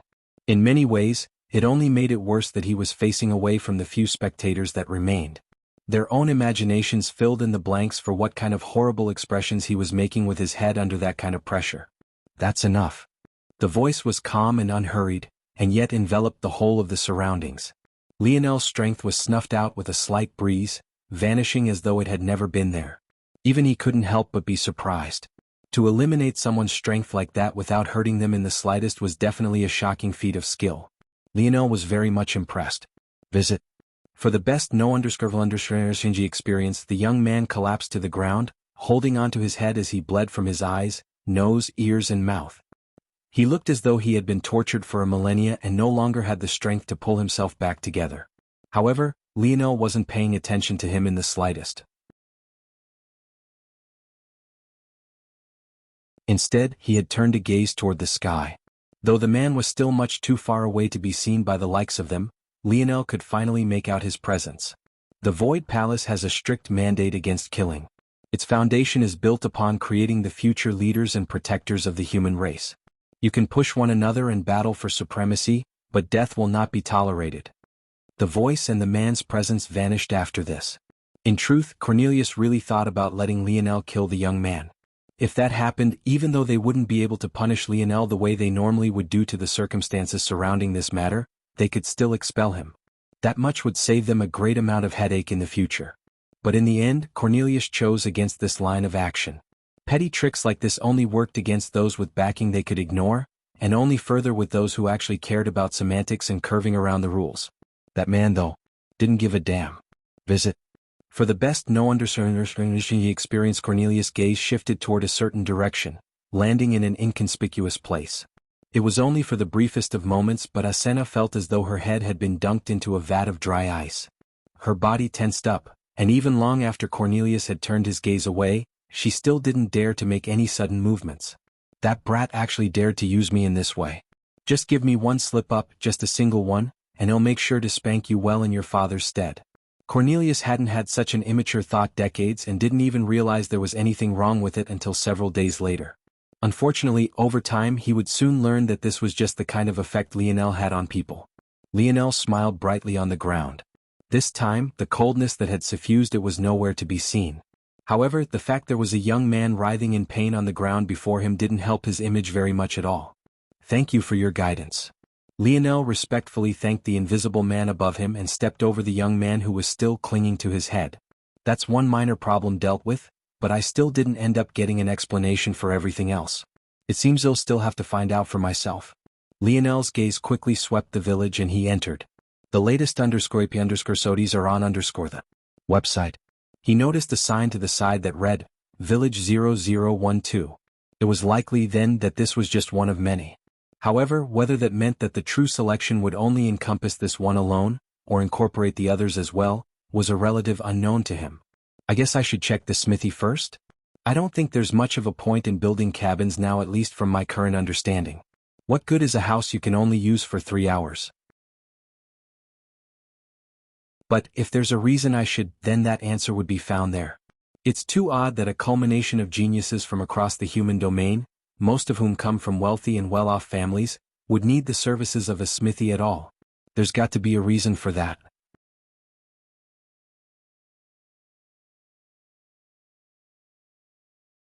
Chapter 1272. When Lionel entered the village, he felt a shift in the force. He could feel its density and its heaviness, but he could also feel the difficulty in grasping and forcing this force to bend to your will. It was yet another great change from the region he had just been in. The realization made Lionel wonder a few things. Could it be that the Void Palace was split into tiers like this with ever-progressing density of energy? If that was the case, how far did it go? It was very possible that Lionel hadn't truly experienced the truth bulk of strength the world at the pinnacle of the 7th dimension could exude. Many still silently observed Lionel as he walked through the village, and the density of people only grew as he got closer to the village center. Lionel stuck out not only because of what he had done to the previous young man, but also because he was the only one who seemed to be walking alone. Likely as a sign of caution, most of the youths here moved in pairs at a minimum, but many more walked in groups of 3 or 4, with 4 seeming to be the cap. There was a tense quiet that hung over the village, and Lionel could imagine that it had been like this for a long while. None of these people would relax until they had confirmed their entry into the Void Palace. Little did they know, though, that the true nightmare only began once this threshold was crossed. Of course, Lionel was oblivious to all of this as well, but he could understand these people. 99% of them were nominal disciples who had barely been able to scrape by and gain a position. There was only 1 amethyst token and 3 golden tokens to be given out, and even if you were the top 4 strongest in your sector, you weren't guaranteed any one of them if you didn't meet a certain standard. Knowing this, it was no wonder so many of them were nervous and on guard. Visit. For the best no_vel_ed_ng experience, this year seemed to have far more participants than usual, and that meant far more enemies. They all had to keep their heads on a swivel, especially when it came to newcomers and unknown variables like Lionel and the others. Lionel, though, was observing them for a vastly different reason. He wanted to see which of them were actually threats and which weren't. He also wanted to see which of them were just hiding themselves and playing the long con, and which of them were truly wary of him. His interaction with the young man previously told him that just an outward showing of confidence wasn't enough to show strength. But that also meant that the vice versa was true as well. Tier level had suddenly become an absolutely useless metric for Lionel. Everyone here was either Tier 8 or Tier 9 of the 5th dimension. This was the case across the board. However, the strength level and variations among those who shared these tier levels was astronomical. At this point, Lionel almost felt that the lower tier a person was in this place, the stronger they were overall, something that was completely counterintuitive anywhere else. But this was the result you got when you gathered so many geniuses together. Lionel's own mother was still in the 6th dimension, just like the Luxnick's family elders were, but wasn't the gap between them all still ridiculously enormous? And these were the very same 6th-dimensional elders that had wiped the floor with the elders of the Viola family just days earlier. In the beginning of Lionel's journey, he had had a nice and succinct power level calculator. But he had been forced to abandon it long ago. Now, though, he almost felt he would have to bring it back in some form or fashion, or else he would really be going into all of these interactions blind. Visit. For the best no_vel_ed_ng experience, Lionel shook his head. He had already gone down that rabbit hole once before, and it was nothing more than a headache. There were simply too many variables to account for. It was better to rely on an instinctual feeling, ironically enough. What do you think, old man? How do you tell how much power a person wields? Isn't that simple? Just look at their souls. Lionel's expression became weird. There's a huge taboo around using internal sight to just probe people like that, and mine is no longer strong enough to just get away with it. Aren't you asking me to form enemies everywhere I went? It's not my fault you're unskilled. I've already given you the answer you wanted, now leave me alone. I have to care for my real disciples. Lionel shook his head before completely ignoring the old man's request. Would that really work? Visit. For the best no_vel_ed_ng experience, obviously. People say eyes are the window to the soul, but the soul is literally the soul itself. It can't get any more important. Humans can't even sense and manipulate their own, so they have no ability to hide its secrets from those more skilled than them outside of using special treasures. Observing a soul won't give you a direct number you can translate to strength output, but reading the disposition of a soul will tell you a lot about a person. How much confidence they have, if it's false bravado or real, how much work they put in to earn such a thing, so on and so forth. A soul can't lie. Lionel laughed inwardly. You could have fooled me. Wise Star Order snorted and proceeded to ignore Lionel. The latter didn't have time to mind this, though, as he had made it to the very doors of the smithy he had been aiming for. Unsurprisingly, there were many who could be found here as well, but the atmosphere was even more tense. Despite there only being 3 hours until the trial began, many huddled near the counters of the smithy or corners all to their own, silently clutching something within their palms they didn't want to allow anyone else to see. Visit. For the best no_vil_understreet_undersing experience, the opening of the door caused several to shoot glances toward Lionel, their gazes becoming more serious when they realized they couldn't recognize him at all.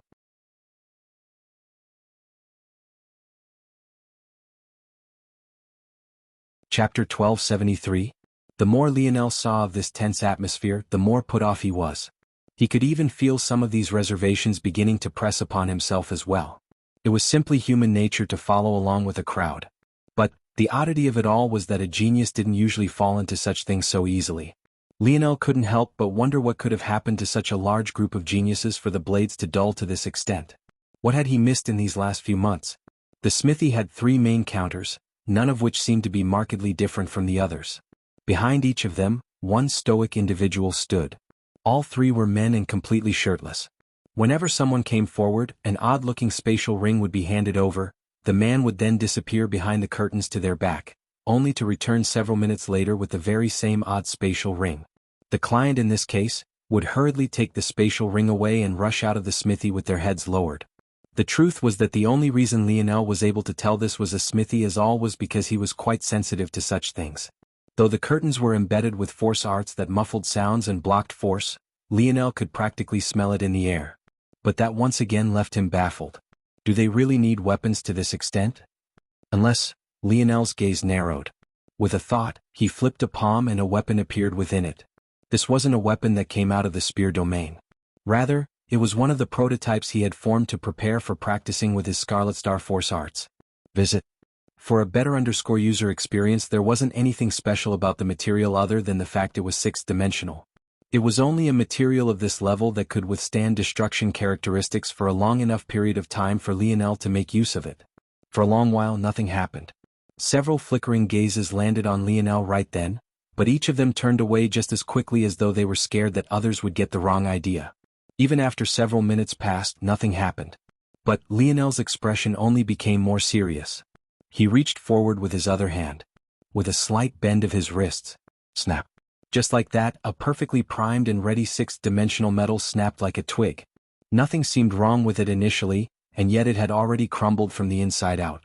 Those who had been silently observing Lionel snarled. It was obvious that he had figured it out without being told anything. Their efforts at keeping this matter a secret had clearly fallen through. Without hesitation, Lionel immediately transferred everything within his spatial ring into the segmented cube and then brought the cube itself out. He didn't care about the gazes that fell onto it as he forced the segmented cube to change its form. The latest _IP_SODIs are on _the website. The segmented cube was unable to become a spatial ring as it couldn't shrink past a certain point, but Lionel still managed to get it to become a finger sleeve that wrapped around his forefinger in miniature jigsaw pieces. Lionel gazed upon his original spatial ring, but unsurprisingly, with a light squeeze of his hand, it crumbled to dust. Seems that anarchic force isn't a joke. Will the necklace be fine?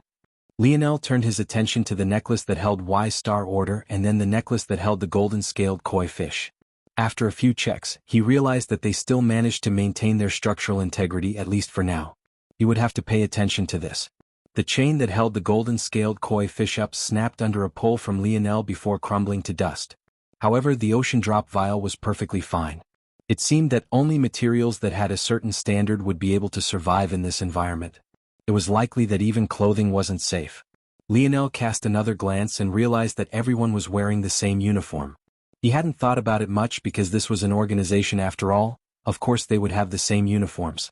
But if he allowed things to continue like this, he would end up naked very quickly.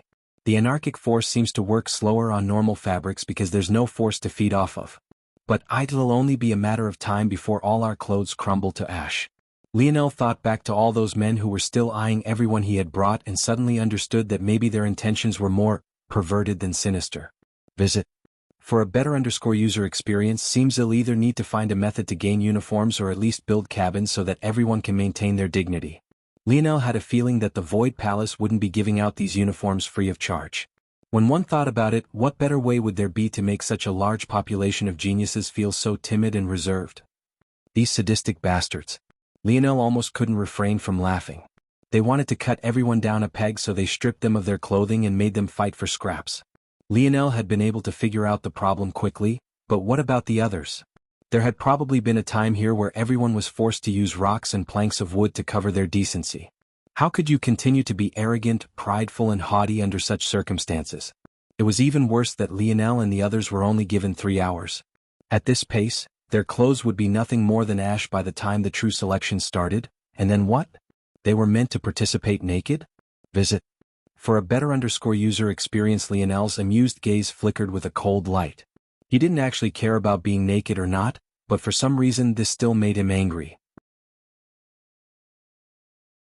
At the village entrance, a certain little minx's long whiskers twitched, taking an even more defensive stance around Aina as he freely interpreted Lionel's thoughts.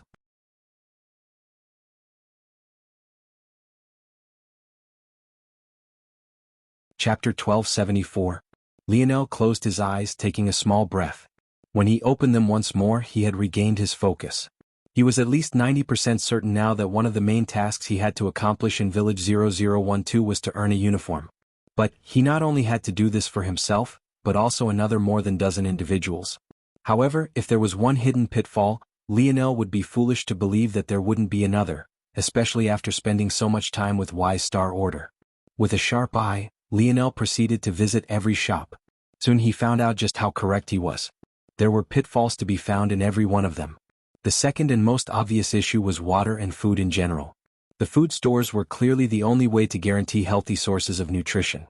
Much the same way geniuses brought resources to the smithy in exchange for what Lionel assumed was clothing or weapons, so too did they bring resources to the storefronts in exchange for what Lionel assumed was food and water. Then there were the herb shops. This store, in Lionel's estimation, was probably a bit different. It wasn't just about nutrition or clothing, it was about finding a path to strengthen yourself and slow the deterioration of your strength. Spending such a long time in this environment ate away at not only one's psyche but also, in a much more literal sense, one's force. The process was once more unchanged. A secret exchange between worker and disciple followed by a dash away by the latter. Finally, there was the final storefront, the healer. By the time Lionel got here, there was a familiar young man barely holding himself together as he dragged himself in. But, even outside of him, the line here was even longer than all the other lines combined. Visit. For the best no_vel_read_ng experience, Lionel had gotten quite used to seeing gruesome injuries, but this was truly on another level entirely. Promising youths had entire arms and legs lost, some had their guts spilling out of their stomachs, and Lionel even saw one with a bite taken out of their skull, just barely sparing the tender flesh of their now exposed brain. When Lionel was finished, he realized a few things. First, there was nothing on the outside of these buildings that described what their function was. There were no signs, no exchange rates, no friendly smile waiting to explain, nothing. Lionel realized that the only reason he had been able to tell what purpose these buildings served was by observing, process of elimination and deduction. It was something that all humans could do, but something he most definitely did on a far higher level than most. Of course, it was also a great help that everyone else had already figured these things out in his stead. Even if he wasn't even a tenth as intelligent, he would be able to guess. The second thing he realized was that all of these matters were practically the bare minimum an organization should provide. A treasury, health, food and healing. If an organization couldn't provide these things, then there was really no need for its existence. And yet, it was precisely these foundational things that the Void Palace forced them all to scratch and claw for. Lionel could easily imagine a scene where these geniuses came to this place, feeling high and mighty about their acceptance into the human domain's greatest power, only to get slapped in the face repeatedly by a cruel reality. They didn't end up being treated like kings and queens like they hoped. Instead, they were stripped of their clothing, forced to find that the treasures and resources they had brought with them to flaunt their wealth was useless, and then humiliated to the point they could only scurry around like rats and mice in the place they should have held their heads up the highest. Visit. For a better user experience, Lionel could even imagine situations where food they had brought was poisoned by the anarchic force, their water becoming laced with impurities that forced them to rush to these healers, only for them to come to the understanding that nothing in this place was free. They had probably begged and pleaded, some of them had probably even thrown a fit and become enraged, only to realize that the store workers were behemoths with strength capable of crushing them all with nothing more than a single finger. A dream simulation of what must have happened formulated in Lionel's mind, becoming clearer and clearer until it all snapped into place, filling him with understanding. So what do I do about it? Lionel's mind flashed. He already deduced the answer. With a spin of his heel, his body flashed, appearing to the outskirts of the village on the direct opposing side of where he had entered. While the front of the village had nothing, the back was walled off by a wall of thick black logs connected as one. There were no doorways or gates, something that left Lionel confused for a moment, until he spotted a poor soul leaping over from the other side and falling nearly 100 meters in a frantic getaway. Despite their best efforts, a tendril of what looked like a beast Lionel had simply never seen before lashed out, slapping against the leg of the falling victim before they could get all the way over. The latest _sodies are on the website. A cry of pain resounded as the individual found their leg bursting into a misty rain of crimson. Their bodies spiraled off to the side, causing their fall to accelerate at a downward angle. Bang! 100-meter fall in a 7th-dimensional world was no joke, especially for a 5th-dimensional existence, no matter how much of a genius you were. Just from his vantage point, Lionel could tell that the young man had broken practically every bone in his body just now. I guess that answers where they're all going to get hurt. Lionel looked up. Just scaling this 100-meter wall of logs was a feat after all. They were planted vertically, not horizontally. To have to do so while being chased by something that could kill you with a single slap. Well, Lionel had a feeling that there were a ton of corpses on the other side of this wall. No time to waste. Visit. For a better user experience, Lionel activated the second awakening of his Snowy Star Owl lineage factor speed branch. A road of white gold appeared beneath his feet. With a step, he shot into the skies with a deft control, his toes stamping down hard on the log wall and jetting himself upward. Soon he vanished over its height.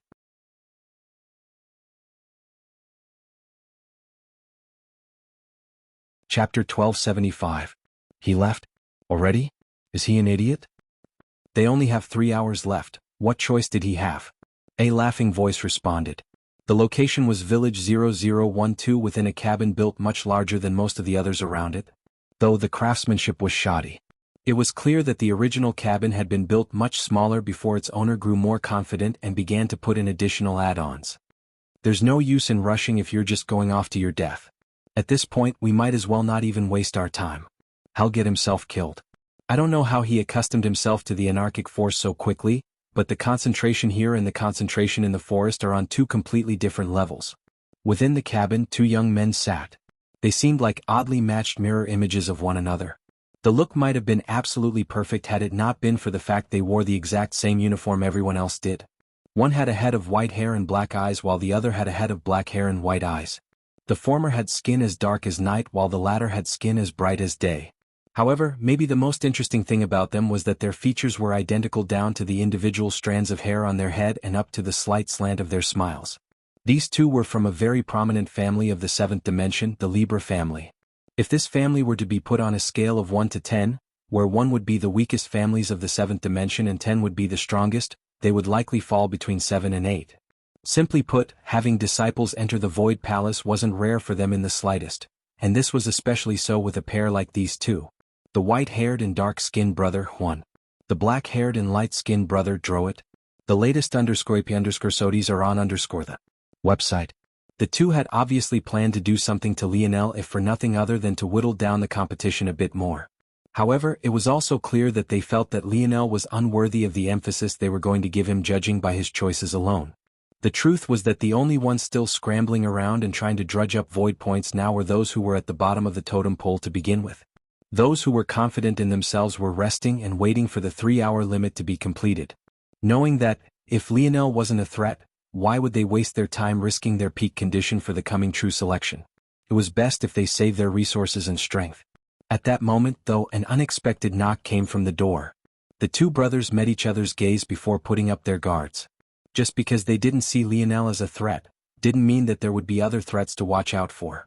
When they finally did open the door though, the person they found was Orinik. And when they heard what he had to say, the sly and slanted smiles of the two brothers only deepened. Lionel had already deduced what he had to do. As annoying as Asena was, she had still managed to leave him behind a clue: build your own cabin. Visit. For the best no understanding he experienced, the obvious question to ask to such a task was how? Obviously this how didn't refer to the logistics of the actual matter, but rather in the more auxiliary matters. For example, where would he build it? Was anywhere fine? And then, the most important of the auxiliary questions. Where would he find the wood to do so? Lionel didn't know for certain, but he had an educated guess as to two places. The first was the most obvious, and that was beyond the wall of black logs. The second was more subtle but still required going beyond the walls regardless, and that was to exchange void points for the wood he needed. As Lionel fell from the top of the walls, he realized that his conjectures were correct. Or, at the very least, the first was. The first thing he saw was a vast cloud of fog. As far as the eye could see, this fog covered everything. The second thing Lionel saw were the treetops and tree canopies that just barely managed to peek out above the dome of fog. The trees closer to the village were much smaller than the 100-meter-tall longs used to construct the walls, but those further only became taller and taller to the point they rivaled mountains all to their own. These trees, though, were all made of greatly resistant materials and were likely the very wood that made up so many of the cabins. With a whoosh, Lionel shot through the dome of fog, leaving behind a small hole that was quickly enveloped from all sides. But the moment he did so, his pupils constricted. Right then, Lionel's clothing burst into a cloud of ash. The concentration of anarchic force was at least double here, and though that still left it in the parts per several billion range, it was more than enough to leave Lionel streaking naked in the nude. Visit. For a better user experience, with a heavy stomp, Lionel landed on the ground below, his knees instantly suffering from a severe jolt. The ground gave him no leeway whatsoever, causing all the shock to transfer up his bones. If it wasn't for the sturdiness of his body, he would have probably suffered a fracture or two. Have to adjust to this world. Should have used a movement technique to slow myself down. Lionel made a mental note and calculated everything in his mind. After a moment, he felt he understood his limits, at least in this form. Lionel took a step forward after the jolt of shock waned and pressed a palm to the nearest tree. That creature that had attacked earlier was likely still close by, so he didn't want to stay in a single spot for too long. But he needed to understand this before he moved on. This tree is... Lionel understood at that point that he was definitely correct. There had to be another method to trade for this wood. Let alone the difficulty in cutting a tree like this down, just the idea of trying to hoist it over the 100-meter-tall wall was a daunting task even for him. At that moment, Lionel's gaze suddenly narrowed. It's coming, it's already locked onto me? Visit. For a better user experience.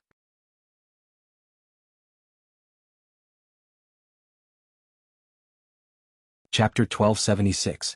Lionel gaze sharpened, his eyes quickly scanning the region. In this dense fog, his internal sight could only stretch out about 5 meters, which was barely beyond his line of sight, which was about 2 meters in this environment. The trouble was that thought it was theoretically better than relying on his eyes, the impact on his stamina was too great. Under normal circumstances, he could continuously use his internal sight passively without much issue. But, in this world, not only had a 7th-dimensional pressure restricted his range to an extreme, but the anarchic force also ate away at him rapidly. The only reason Lionel was able to sense the creature was because his instincts had called out to him. He could feel a slimy and slippery internal sight latching onto his body. In fact, he could even read some of the creature's emotions. There was nothing but an endless thirst and hunger. It wanted nothing more than to eat and satiate itself. The feeling was so overwhelming that it leaked into its internal sight, even beginning to affect Lionel's own psyche somewhat. In a moment of distraction, a wild tendril appeared to Lionel's side, whipping down with a force that dispersed the fog for several meters. Lionel regained his bearing, jumping back. The tendril slammed against the ground heavily. After seeing what had happened to that youth's leg earlier, Lionel was certain that the ground would shatter and erupt out in all directions with countless spiderweb-like cracks. But the reality was very much different. The latest _IP_SODs are on the website. The tendril was sent rebounding backward, a cry that sounded somewhat like a pained shout resonating through the forest. Lionel got another wake-up call about just how sturdy the world around him was. That same tendril had blasted a person's leg into a bloody mess seconds ago, but it couldn't even cause a crack in the ground. The disparity was glaring. Lionel didn't get much of a chance to think about this, though, as the tendril suddenly gained several companions. One line of black became 6, snaking toward Lionel with blinding speed that left after images in the air. The wind refused to give way, giving each tendril a chorus of wind pressure that assaulted Lionel long before the attack itself landed. Don't have time to play around here. With a tap of his foot, Lionel activated the second awakening of his speed branch once again, slipping by the first 2 tendrils and drawing closer toward the source. The tendrils reacted quickly, one portion sweeping for Lionel's knees and the other for his neck. Lionel jumped into the air, his body flipping horizontally and slipping out the combined high and low attack. The instant he felt his feet hit earth once more, he exploded forward. Visit. For a better user experience in that moment, Lionel's force surged throughout his body, a faint red gold pulsing beneath his bronzed skin. The feeling was so soothing and relaxing, but the resulting speed was only all the more exaggerated. As though Lionel's blood and force had only just finally circulated properly for the first time, the wind before him burst, shattering as he leapt across the final distance. What Lionel saw when he closed in was quite surprising. It looked like nothing more than a normal wolf. It had gruff gray fur and a sharp snout, not to mention a pair of yellow eyes that reflected something half carnal and half intelligent. However, what felt like a normal beast very quickly became a horror story. With another look, Lionel spotted several pulsing veins of black hidden beneath the wolf's tough exterior fur, something that only just barely caught his attention due to the light reflected in its yellow eyes. To make matters worse, its belly was the worst of it. The stomach of the wolf had burst open, revealing what looked like leaking intestines. Yet, instead of that, what they were instead were the very origin of the tendrils that had been attacking Lionel. It was a sight grotesque beyond words, and it almost made Lionel freeze completely. If it was an odd ability mutation, Lionel could barely accept it. But something told Lionel that this mutation had almost nothing to do with such a thing at all. Whatever had happened to this wolf had likely occurred to the environment around it. The real question was how. Visit. For the best no_underscore_understanding experience, were all the beasts here like this? Was it because they had ingested something? Or was this simply what happened when you spent too long in this environment? Or was it a different unknown Lionel couldn't even begin to speculate on? Despite all these thoughts running through Lionel's brain, his steps only faltered for a moment before they accelerated once again. He entered the close range, the tendrils that surrounded him from all sides being rendered useless for the immediate while. The wolf was only 1.5 meters tall, and it seemed to have lost much of its agility thanks to its new status. Lionel took full advantage, his spear appearing in his hands and piercing forward. A flicker of gold touched its blade, his spear force having seemingly evolved once more. Beseech you. The head of the wolf was precisely split in 2. In fact, the range of Lionel's spear was so pure that the force sliced through its entire body even after Lionel came to a grinding halt, bisecting the beast entirely. Lionel immediately checked his spear. If even his spear domain spears were affected, it would be a problem. The spear domain heirloom could probably fix them before they crumbled to ash, but it would be troublesome in a long drawn-out battle to have to constantly switch between spears. Surprisingly though, Lionel found that his quasi-silver spear was doing just fine, something that made him raise an eyebrow. Lionel was about to turn his back when his heart suddenly twitched. Visit. For the best no_understanding experience, he shot backward explosively as the belly of the beast erupted, a violent surge of tendrils that looked like a wall of tentacles shooting toward him.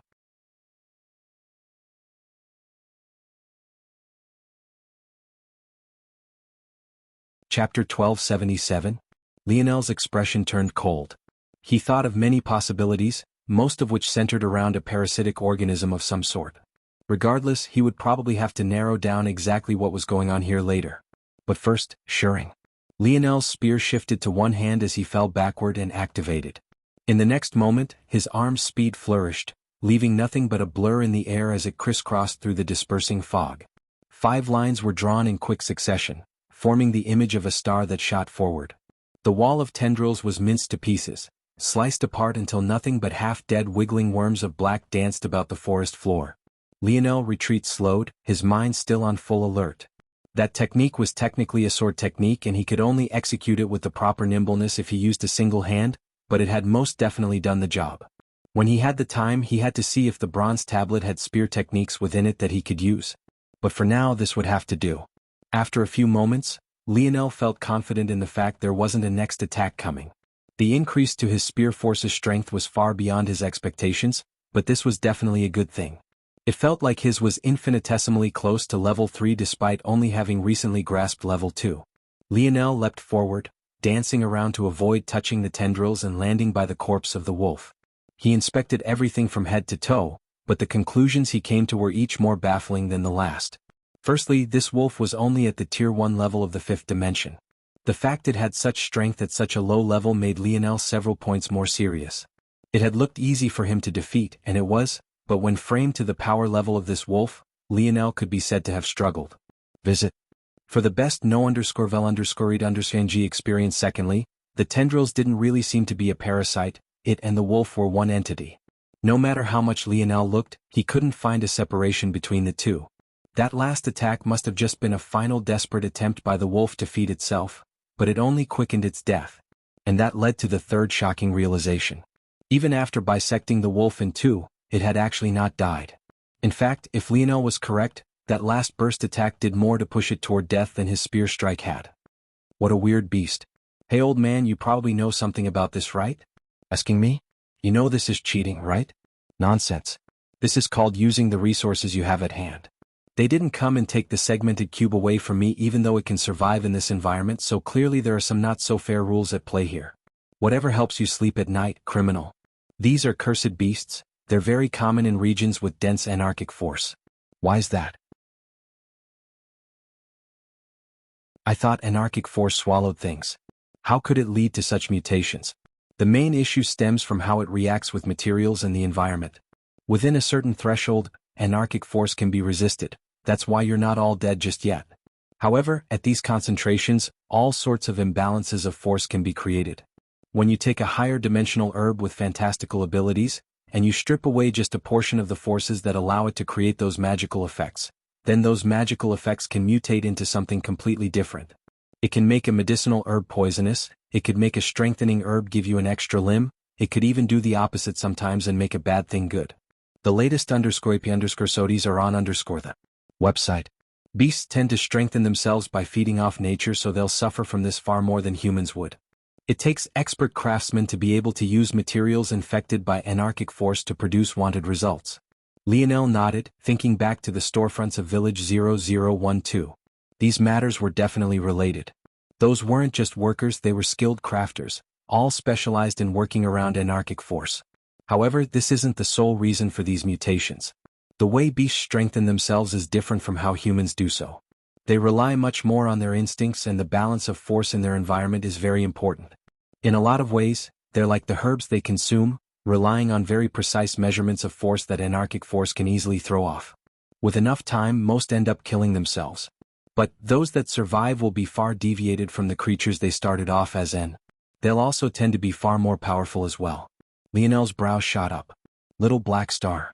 You probably don't have to worry about that little mink. I don't know how you did it, but it's been evolved with a large amount of void beast blood and has even experienced a perfect integration. There are only two beasts to have ever existed that could be considered to be immune to anarchic force. And one of them is the void beast. What's the other? Lionel asked curiously. Visit. For the best no_vel_read_g experience. Y Star Order didn't answer immediately, but ended up shaking his head. Aren't you on a time crunch, brat? Why are you standing here asking about irrelevant things far above your pay grade? Those words seemed to jolt Lionel awake. For once the old man was right. He dashed forward, but came to a grinding halt again after hearing the old man speak once more. Are you an idiot? Why are you leaving the corpse behind? I'm fairly certain this is one of the many materials you can trade in. You can trade that in? Lionel felt his stomach lurch. What other kind of food do you think you're going to find here? Lionel grit his teeth, realizing that the old man was probably right. He really wanted to go and find something more appetizing, but on such a time crunch, he couldn't afford to be so picky. After a moment, he had taken the corpse into a snow globe and moved deeper into the forest. Soon though, he spotted something very familiar. Visit.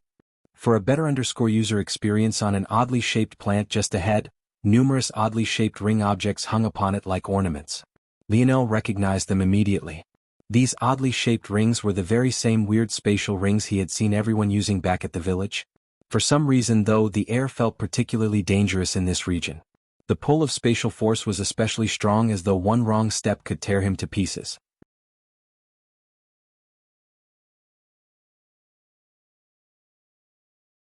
Chapter 1278.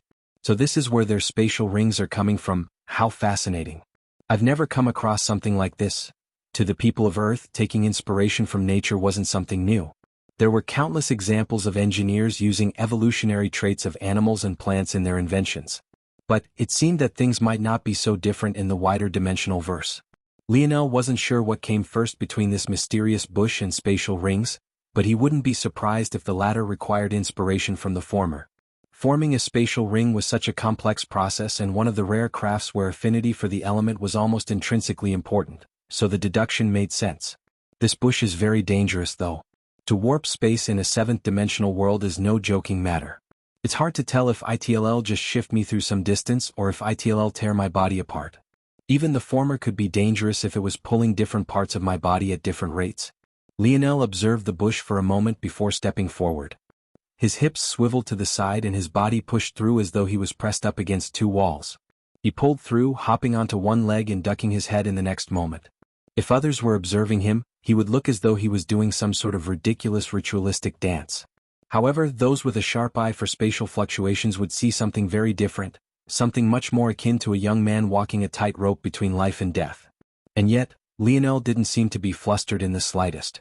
After observing the bush for some time, Lionel realized that there were no sudden changes related to this plant. Every influence on space was like a steady flow of water, and any obstructions and snap decisions could be observed. Visit.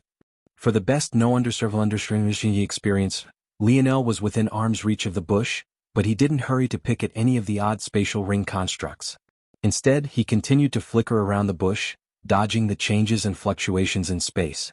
If I'm correct, I could probably gain a nice amount of merit trading in all the spatial rings of this bush. But judging by this, if I take one, the bush will retaliate. All things considered, making it this close to the bush wasn't much of an issue for Lionel. After all, his current spatial affinity stacked up well to most things within the sixth dimension thanks to the evolution or he had fused his divine armor with. However, this bush was clearly far beyond his capabilities. Though Lionel hadn't tested it, in this world he could probably only teleport a meter or two at most, and he wouldn't even be surprised if it was just half a meter. But this bush had a passive area of effect of at least 10 meters, and this was obviously not its full effort. Any plant or living thing had an innate instinct to protect itself. Obviously, a bush wouldn't have the intelligence of beasts or humans, and its thoughts and senses wouldn't be as flexible, so it had still managed to allow Lionel to get this close. But it would be a different matter entirely if Lionel actually plucked a part of it away. While Lionel was confident in taking one as most other people had, he would have to retreat immediately. If he got greedy and tried to take a second, he would be putting his own life at risk. However, Lionel had also deduced something else in the moments he observed the bush. Visit. For the best understanding experience, firstly, these spatial rings were an integral part of how business was done in the Void Palace. There wasn't a single transaction he witnessed that didn't involve at least one of them. Secondly, after testing it, Lionel realized that even seventh-dimensional spatial rings stood no chance in this environment. From the treasure trove of Y-Star Order, there were 3 spatial devices of that caliber. He had tested his theory on the weakest of them with the smallest space and watched it almost crumble beneath his eyes. This meant that there was a good chance that unless you had a treasure on the level of the segmented cube, these spatial devices would be all you could use in this place. Thirdly, one could never have enough spatial devices. It was too easy to run out of space, and if it wasn't for the fact he had the segmented cube, Lionel would carry around at least 4 or 5 like everyone else did. And fourthly, and maybe one of the more important points, Lionel could tell that the spaces within most of these natural space rings were incredibly small. This branch is divided into 3 main categories, with each surpassing tier, the spatial fluctuations around them only grows. The weakest rings only have a 1 cubic meter space. The middle tier only have an 8 cubic meter space. The largest only have a 27 cubic meter space. If experience hadn't told Lionel that he should hide the segmented cube previously, this most definitely did. In a place where spatial devices were so greatly restricted, Lionel, who had almost unlimited space, would be seen as a prime target. Visit. For a better user experience, when Lionel thought of this, he chuckled. Why was he even wasting his time thinking about this? Keeping a low profile, was that even possible anymore? By the time he returned to Village 0012, he was certain that he would have already become public enemy number 1. If I'm going to be a villain for now, I might as well profit. Lionel's gaze turned a frightening shade of cold, his palm flipping over to reveal his trident spear. In the moment, his muscles bulged and veins coursed all throughout his body. In the next instant, he became nothing more than a blur, moving about so quickly that booms of compressed air ricocheted into the surroundings. Every place he passed by, another sharp line would be cut into the ground before it quickly froze, a radiant foggy blue frost wafting from the ground. Lionel's figure flickered and came to a grinding halt outside the range of the spatial bush. I guess in the Void Palace he'll be a warrior second. And a force crafter first. Visit. For a better user experience, Lionel grinned. Bang. Spatial rings began to rain from the skies, falling into a neat pile before Lionel.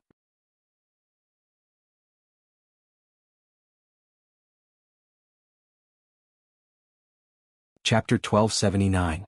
Published at 12th of October 2022, 12:28 and 19 seconds p.m. Chapter 1279. Weird shift. If audio player doesn't work, press stop then play button again. Chapter 1279. Weird shift. Lionel focused entirely on hunting the spatial bushes, or what he soon learned were called spatial bristle bushes. Spatial bristle bushes were known for their thorn-like protrusions forming bony structures around its tender leaves and branches. These bony structures would form into tight circles enveloped by sharp spikes. When connected to the spatial bristle bush, these spikes would be very sharp, slicing through flesh as though it was nothing more than butter. In addition, when the bush sensed danger, these invisible spikes would lengthen, skewering everything in its surroundings. Once the defenses of the spatial bristle bush were activated, it would take several days to weeks for it to calm. In fact, as Lionel rushed around, many of the bushes he came across he had no choice but to leave be and abandon because they had already been harassed once, making it more difficult for him to do what he needed to do. However, this didn't deter Lionel very much. These bushes weren't very rare, and due to his spatial affinity, he could sense them from further away than his internal sight and eyes could. Just rushing around for a few hours, Lionel found 4 bushes in a relaxed state. Though he was obstructed by almost 10 that were very much not relaxed. If others saw what Lionel was doing, they would be shocked. Most had to scratch and claw for just a single spatial device, but Lionel had almost 150 now, each of various degrees of rarity. However, to Lionel, his process was quite simple, especially with the increase to computational ability. The first thing he had done was form an artistic conception around the spatial bristle bush using Camelot's magic system. This sort of formation was a step deeper than even a dream sculpt would be, as it dove into the very foundation of the bush's being. Once this construct was finished, Lionel had a practically infallible representation of how the bush would read and react in any sort of situation. With this in mind, he formed a perfect counter, relying on his dark ice divine armor to draw the force art around it. This chapter upload first at novelbin.com. If you want to read more chapters, please visit novelnext.com to experience faster update speed. Lionel was very much used to using clashing concepts of space to get what he wanted. Back when he fought the Puppet Master, he had used the teleportation formations of White City and Kefir City. By using the push and pull effect of both teleportation formations working against and with one another, he had been able to freeze the region between the two cities and even kept White City suspended in the air long enough for him to stroll out as he pleased. Lionel had accomplished that feat with less spatial affinity, less experience and far less intelligence and computational ability than he had now, not to mention all while fighting an existence that was far beyond himself in strength. So what could he accomplish now? The answer was quite simple: a lot more. Lionel used the strength of the spatial bristle bush against itself. His own spatial affinity was far less than that of the bush, so he couldn't possibly expect to do anything outstanding. But what he could do was slow it down just a little bit. In its lulled state, the bushes were in enough of a calm that Lionel's petty tricks worked on it.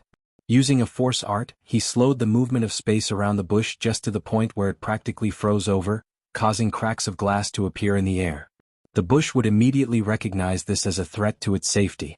But, due to the fact it was reacting on instinct and not intelligence, it wouldn't realize that it was actually pushing and pulling against itself. This would set off an enormous chain reaction that would overextend the spatial bristle bush, causing its more fragile leaves and branches to be torn apart by its own strength. In an irony of all ironies, the only part of it that would survive the destruction were the only parts of its designed to be its defenses in the first place. The spatial bristles. This chapter upload first at Novel Bin. Com. If you want to read more chapters, please visit Novel Bin. Com. To experience faster update speed without its core and essentially losing its life, the spatial bristles would become harmless, looking like bone shards fashioned into makeshift rings like some sort of arts and crafts project result. Along the way, Lionel ran into many more beasts. But, as he hadn't traveled very far into the forest, they remained relatively weak and easy to handle. After just 2 hours he returned to the wall of black logs, exhaling an even breath. 320 spatial bristle rings. This should be enough to trade for what I need. Lionel didn't like the idea of relying on just a single plan though. He had invested 2 hours into this and could have invested more, but putting your eggs in one basket was foolhardy no matter how certain he was. Plus, he was sure there would be more opportunities to exploit those bushes in the future. Lionel once again placed a palm on the trees that lined the outer reaches of the forest. The ones here were the shortest and weakest of them all. If one wanted to cut any of them down, this would definitely be the best choice. There were only 2 options Lionel thought he had here. One was to use something sharper than this tree could withstand. 2 was to rely on his Scarlet Star Force. The issue was that he didn't know if either was viable. First, he didn't have a weapon sharp enough. Even if he took the risk to claim a quasi-gold peak spear right now, it probably still wouldn't be enough alone. And second, if he was only planning on using a passive comprehension of destruction, it wouldn't nearly be enough either, and he had no intention of injuring himself so severely by using it actively. It seems like the only option is a combination of both. There's an hour left, let's see how far these spatial bristle rings get me first. Lionel's figure flickered, a road of white gold appearing beneath his feet as he shot into the skies, running up the side of the black log. When he got to the other side though, landing much more softly after learning his lesson, he immediately felt the weird shift in the atmosphere.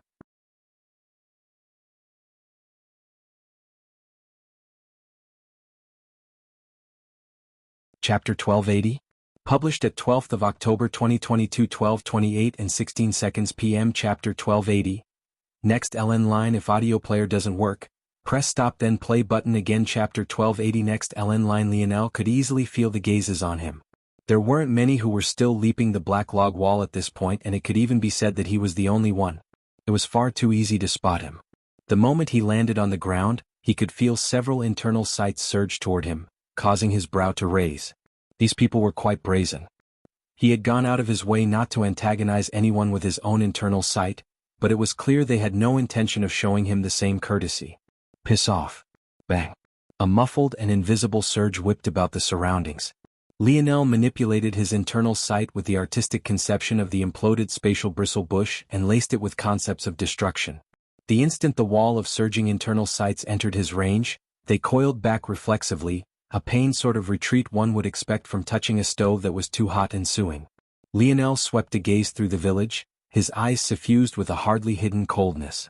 The perpetrators were nowhere to be found, but this was to be expected. They probably thought they didn't even have to step outside their cabins in order to probe him. This chapter upload first at Novel Bin. Com. If you want to read more chapters, please visit Novel Next. Com. To experience faster update speed. Still, if it had been just a normal casual prod, Lionel wouldn't have cared so much. However, there was a very intentional sort of brazenness to it. Ever since Wise Star Order had mentioned how good the soul was at revealing things the eyes otherwise couldn't, Lionel had been paying more attention to these things. It was also much easier for him to do so considering the fact that he had managed to sense and awaken his own soul in a sense thanks to the spirituals. When he had fought with the cursed wolf, he had been able to sense its overwhelming hunger. In fact, every cursed beast he had come across seemed to have a certain emotion amplified to an extreme degree as well. And now, when faced with all of those internal sights, he had grasped their emotions as well. Disdain, disregard, contempt, indifference. There was even some righteous indignation and real anger mixed in. Lionel already had a few guesses as to why that was, but that didn't mean he would just allow people to trample all over him because they felt like it. If he had allowed them to probe him, not only would he come off weak, but it would also reveal his gains from the last 2 hours. He had no intention of doing anything of the sort. He began to walk forward, his expression not giving anything away. With a thought, he reached out to Little Black Star and saw that the situation over there was basically the same. But it also seemed that their clothing wouldn't hold out for much longer either. The current Lionel had used some of the tailoring skills he had learned from his father's training program to weave together a beast skin skirt for himself. The beasts had survived just fine in this region, so their fur and coats were greatly resistant as well. He looked out of place walking through the village like this, as anyone who could kill and defeat the beasts out there had long since traded for their own uniforms, but he didn't care. The first thing Lionel did was head to one of the storefronts. This place sold both beast meat and doubled as tailoring shop, likely because the materials that made up their uniforms came from the beast skins to begin with. It was also possible that they relied on some herbs as well, but Lionel didn't really care about what the process was. This chapter upload first at novelbin.com. If you want to read more chapters, please visit novelbin.com to experience faster update speed. He found himself a place in line and fell into silence. Several gazes shifted toward him, but as usual, the store was most silent aside from shuffling and the occasional whisper. Everyone in this village seemed to take their words as golden, and even the exchanges happened in silence. It could only be said that the Void Palace did almost too good of a job in knocking these geniuses down a peg. Lionel remembered reading in a work of fiction that most armies worked this way, whittling down one's sense of individuality and sense of self until all you dared to do was obediently follow orders. He had always thought that this was an exaggeration and that no good army could possibly be raised that way. In his mind, the foundation of an army was a good leader and cool uniforms. But there was clearly no leader here, and even the uniforms they as rookies were left with were nowhere near as amazing as the ones those sector-ranked disciples had worn. Instead, everyone looked like they were walking around in shirt and pants little better than rags. If you removed context and told Lionel that this was a slave encampment, he would believe it. The line continued to move slowly. Despite Lionel believing that the crafters were actually working quite quickly, it still took a minute or two per person. By the time it was finally Lionel's turn, a little over 10 minutes had passed, leaving him with 50 until his deadline. Though everyone else hadn't spoken, Lionel didn't really have much of a choice but to speak. After all, he still didn't know anything about the exchange rates or what he could even trade for here. That said, he was still fairly confident that he had enough to get what he needed, especially after seeing the poverty of everyone else. "Hello, I have some resources to exchange. Might I know of what the rates are?" Lionel smiled lightly, looking toward the young lady behind the counter. She looked like she was in her mid-20s and was only tall enough to come up to Lionel's chest. Her hair was done up in a serious ponytail without a single strand out of place, and she had piercing gray eyes that met Lionel's own indifferently. Lionel's smile couldn't help but fade a bit when he realized the young woman didn't answer him. She looked toward him for only a moment more before looking past him entirely, her gaze landing on the person to Lionel's back. Obviously she was asking for the next in line. The novel will be updated first on this website. Come back and continue reading tomorrow, everyone.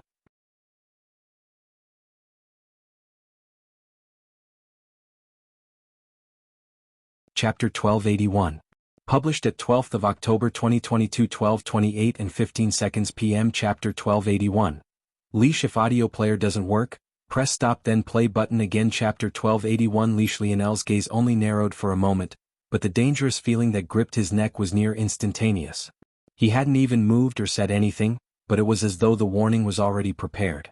No, it was more like someone was hoping and praying that he would do something, as though this was exactly the sort of moment they were waiting for. Lionel was under no illusions that he could already defeat a Void Palace disciple. He wasn't enough of a fool to have lost his head in such a way. At the same time, he also didn't believe that this young woman didn't have an answer for him. She wasn't answering because she didn't feel like it. Or more accurately, she wasn't answering because she didn't want to. That same air of disdain and disregard was carried with that dangerous feeling around his neck. The gap between himself and this woman was large enough that Lionel knew he wouldn't even last a few exchanges, but that only made the feeling all the more potent. These crafters hadn't had much respect for the rookies in this village to begin with. This was probably just an easy way for them to accumulate void points. But, for whatever reason, they were especially disdainful of Lionel. Lionel himself, though, didn't flinch or retreat. In fact, his smile only completely faded away, a certain lofty indifference coloring his irises as he looked down toward the woman before him. He didn't say a word, he only seemed to memorize this individual's face before his gaze shifted toward the other two store clerks, but neither of them even looked his way. It was as though these matters didn't have the slightest thing to do with them. It all summed up to one thought: he had wasted 10 precious minutes. Lionel turned and left the store without a word. The next place he went to was the smithy. If he couldn't secure uniforms, he had to, at the very least, try and secure weapons for everyone. That would be their true lives' blood in this place. Lionel had been out there already. Even if you could do so, defeating those beasts with nothing more than your hands was too dangerous. The contamination of anarchic force would increase by several orders of magnitude and the result could be catastrophic. Lionel had made such a mistake before when a hint of a creature's blood touched his skin, and his situation could have turned for the worst if it wasn't for the fact he had cleansing waters with him. In such an environment, without a weapon that could actually survive in this land, you would be finished. But once again he wasted 10 minutes. This chapter upload first at Novel Bin. Com. If you want to read more chapters, please visit Novel Next. Com. To experience faster update speed. The gaze of one of the burly and shirtless store clerks met his own. However, instead of remaining silent like the young woman had, his mouth actually opened to speak. Crawl out of my shop while you still have legs to do so. Lionel's irises flickered with crimson, a sudden heat searing to life above his right hip. The temperature of the smithy rose just the slightest measure, but it was an uncomfortable sort of heat, the kind that only occurred when the air was particularly moist and every rising degree latched onto your skin and suffocated your sweat glands. In this sort of heat, even breathing felt uncomfortable and every inch of clothing felt unbearable. Lionel was usually quite good at controlling his temper, at least when it was related to matters of himself. So long as such things didn't include his family and friends, biding his time and striking back in the most lethal of ways only when the moment was right was his status quo. But, for some reason he found it especially hard to do this now. He had no idea how he made it out of that shop without letting his rage burn. This might have sounded like a throwaway line or an exaggeration, but it was actually the raw truth. Lionel dulled his senses to an extreme using dream sense, smothering the rolling flames in his chest, turned on his heel and walked out without a word. Others might have taken this sort of opportunity to sneer, but such individuals wouldn't have noticed the vacant look in his eyes, almost as though he was no longer even in control of his own body. The next store Lionel visited sold food and water. Those in higher dimensions could usually spend longer than those in lower dimensions without food, and this was thanks to force. It was the control over these mysterious energies they had that could make up for a whole host of things including food and sleep. However, in an environment that fought back against you like this one, force couldn't be casually diverted to the upkeep of the body, it was too focused on keeping you alive under the assault of the poison in the air. Lionel had eaten not long ago and he could already feel that he would maybe last a day more before hunger set in once again. Unfortunately, it was yet another 10 minutes wasted. As though a glutton for punishment, Lionel still chose to go to the final store. This wasn't because he was a fool. Rather, he owed it to the others to at least check. This chapter upload first at Novel Bin. Com. If you want to read more chapters, please visit Novel Next. Com. To experience faster update speed. This final storefront was for medicine and health care. This was the only place most who got infected and gained severe injuries could go, and it was also the only place that sold herbs and pills that could counter anarchic force. While being cut off from all the others could still leave one room for survival if they were resourceful and careful enough, not to mention willing to weather the humiliation of being without clothes, being cut off from this one was akin to sentencing a person to death. Being rejected from this place was akin to these people saying they wanted him dead. 20 minutes he waited. 20 minutes he waited to confirm this truth. The line for this place was the longest of them all and for good reason at that. When Lionel made it to the front of the line, he found a woman with green hair and irises that fused into the whites of her eyes. It was clear that she was blind, or at least she appeared to be so. But her demeanor was no less momentous than all the other disciples. Leave. Those were the simple words she spoke without the slightest hint of change in her expression. By this point, Lionel was no longer using dream sense.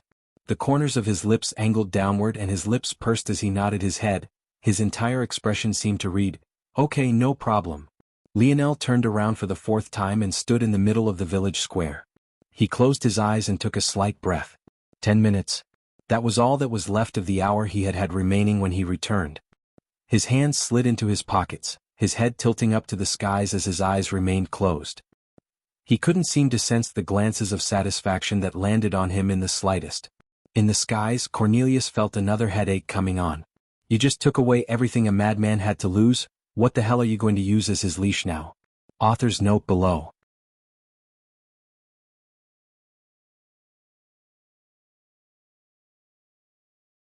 Chapter 1282. Published at 12th of October 2022, 12:28 and 13 seconds p.m. Chapter 1282. Masterful. If audio player doesn't work, press stop then play button again. Chapter 1282. Masterful. Lionel's heart beat at a steady rhythm, his head tilted up to the skies. He seemed indifferent to it all for a moment, but it was only for a moment. In the next, a wide grin spread across his face. The feeling was all too familiar. Down a single score with the entire field to go, the ball in his hands and everything dancing upon his palms, moving rhythmically under his control. He never loved playing football, but whenever those moments came, something within him would awaken. His mind would become sharper, his arm would become stronger, his gaze would become more piercing. But now those stakes were even higher. What was the worst that could happen on a football field? At worst he would just lose the game and a blemish would be found on his perfect record. But what would happen here? His dreams would be cut off. His friends would suffer tragic fates and likely die. He would be humiliated, shamed, buried beneath stares of disdain and reminders of his own incompetence. That sort of feeling made his blood rush. It made his mind elevate to another level. His body tensed, then relaxed. His fingers flexed and stretched. The howling of his heart left a reverberating, but subtle beating quake dancing through the air. And then he vanished. When Lionel appeared again, he stood at the outskirts of the village, his eyes having snapped open to reveal two blinding orbs of violet, his hair standing on end and his aura blazing. His arms stretched out as though he was the conductor of an orchestra, little Tolliver appearing even as the corpses of dozens of beasts appeared at his feet. Lionel's gaze seemed to glaze over, his pupils flickering back and forth with an unfathomable speed, ricocheting back and forth within his eye sockets as though playing a game of pinball. Little Tolly wrapped around the corpse of a wolf, rising it up into the air. By that point, Lionel's palm had already flipped over, a spear appearing in his hands and flickering with a radiant gold spear force. This chapter upload first at novelbin.com. If you want to read more chapters, please visit novelnext.com to experience faster update speed. His hand became nothing more than a blur, sweeping forward with such force that it wasn't even immediately obvious what sort of cut he had made. However, in the next instant, little Tolly seemed to have already reacted, pincering itself into the cut Lionel had formed and squeezing itself beneath the layer that separated skin and flesh. In the blink of an eye, the beast was suddenly stripped of its furry coat. Blood rained through the air, but just as quickly as it appeared, globules of cleansing waters manifested beneath Lionel's deft control. In one movement of his wrists, the pelt was washed of all blood and anarchic force, and in another movement, little Tolly was surrounded and completely cleansed. The contaminated cleansing waters were jetted out into the distance, but Lionel had already moved on long before it could even hit the ground. He repeated this exact same process dozens of times, his fingers forming whipping sounds in the air as they struck downward at an inconceivable speed, leaving nothing but blurs and cracks of wind in their wake. By this point, many of the youths of the three-pillar sector had awoken from their meditation to see what was happening. Though they were still about a day away from adjusting to the climate completely, they at least looked far better than they had in the past. At the very least, they could split their attention now as their bodies continued to acclimate, but seeing what was before them, many were completely unsure of how to react. Oddly enough, the only one who kept her eyes closed the entire time was Aina. If it wasn't for the light smile slowly spreading across her face, one would have thought that there may very well have been something wrong with her. But, just the same, Lionel reacted as though he hadn't noticed any changes in his surroundings at all, the speed of his hands and fingers only becoming faster as his gaze blazed a brighter and brighter light. Held up by little Tolly, dozens of pieces of fabrics hung in the air. Lionel's mind flickered through the dream clone images of his companions, mapping out the most efficient method to use the pelts that hung before him, a process that took no more than just a single split second. Cool! Lionel's spear left sizzling whistles throughout the air as it snaked forward. Everywhere it passed by, another piece of fur would be cut down to size. In a blink, his spear had vanished, replaced by the delicate coil of a force crafter's quill. This chapter upload first at novelbin.com. If you want to read more chapters, please visit novelnext.com to experience faster update speed compared to his other equipment. This quill had fallen the furthest behind.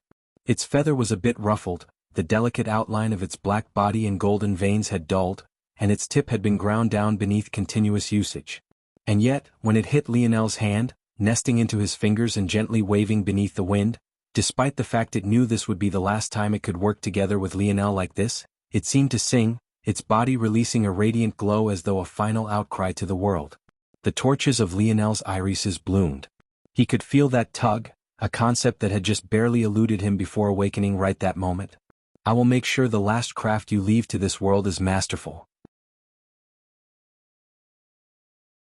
Lionel's wrist left an elegant arc through the air, a line of gold following his every pen stroke as a dense fog of violet hung around him, growing in size with every passing moment until the point a miniature humanoid creation emerged from his forehead. With a final flicker, Lionel's crafter's quill crumbled to ash, dancing into the wind and vanishing into the hovering pieces of fabric. A steamy breath left Lionel's lips, his heart pulsing with a steady rhythm. Little Tolliver's body seemed to vanish, concentrating into a long and thin sewing needle. Lionel's force erupted, forming a thin line of thread that sparkled in the dark atmosphere.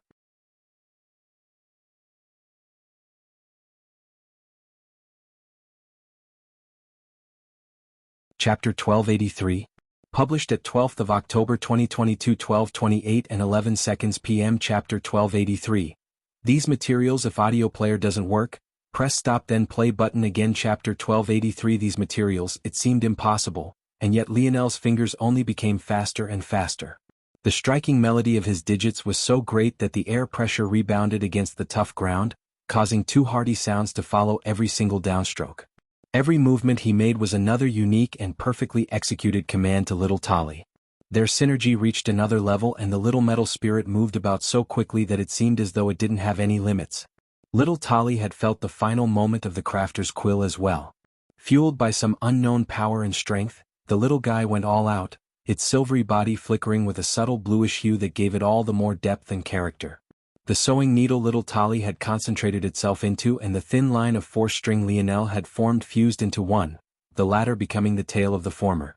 With this connection secured, little Tolly whizzed in and out of the fabric, sewing pieces together and formulating clothing of perfect proportions. Every time one finished, it would shoot out toward the person it was meant for, landing perfectly in their laps without the slightest issue. Was a tailoring technique that stood above others. Using little Tolly as a guide and his own four-string as the fuser, fabrics could be seamlessly combined as though they were always one. It completely eliminated weak points in a craft and, if the crafter was skilled enough, could even make it a strong point. The technique could be used on more than just fabrics as well. It could weld together metals and any inorganic materials Lionel might have to work with.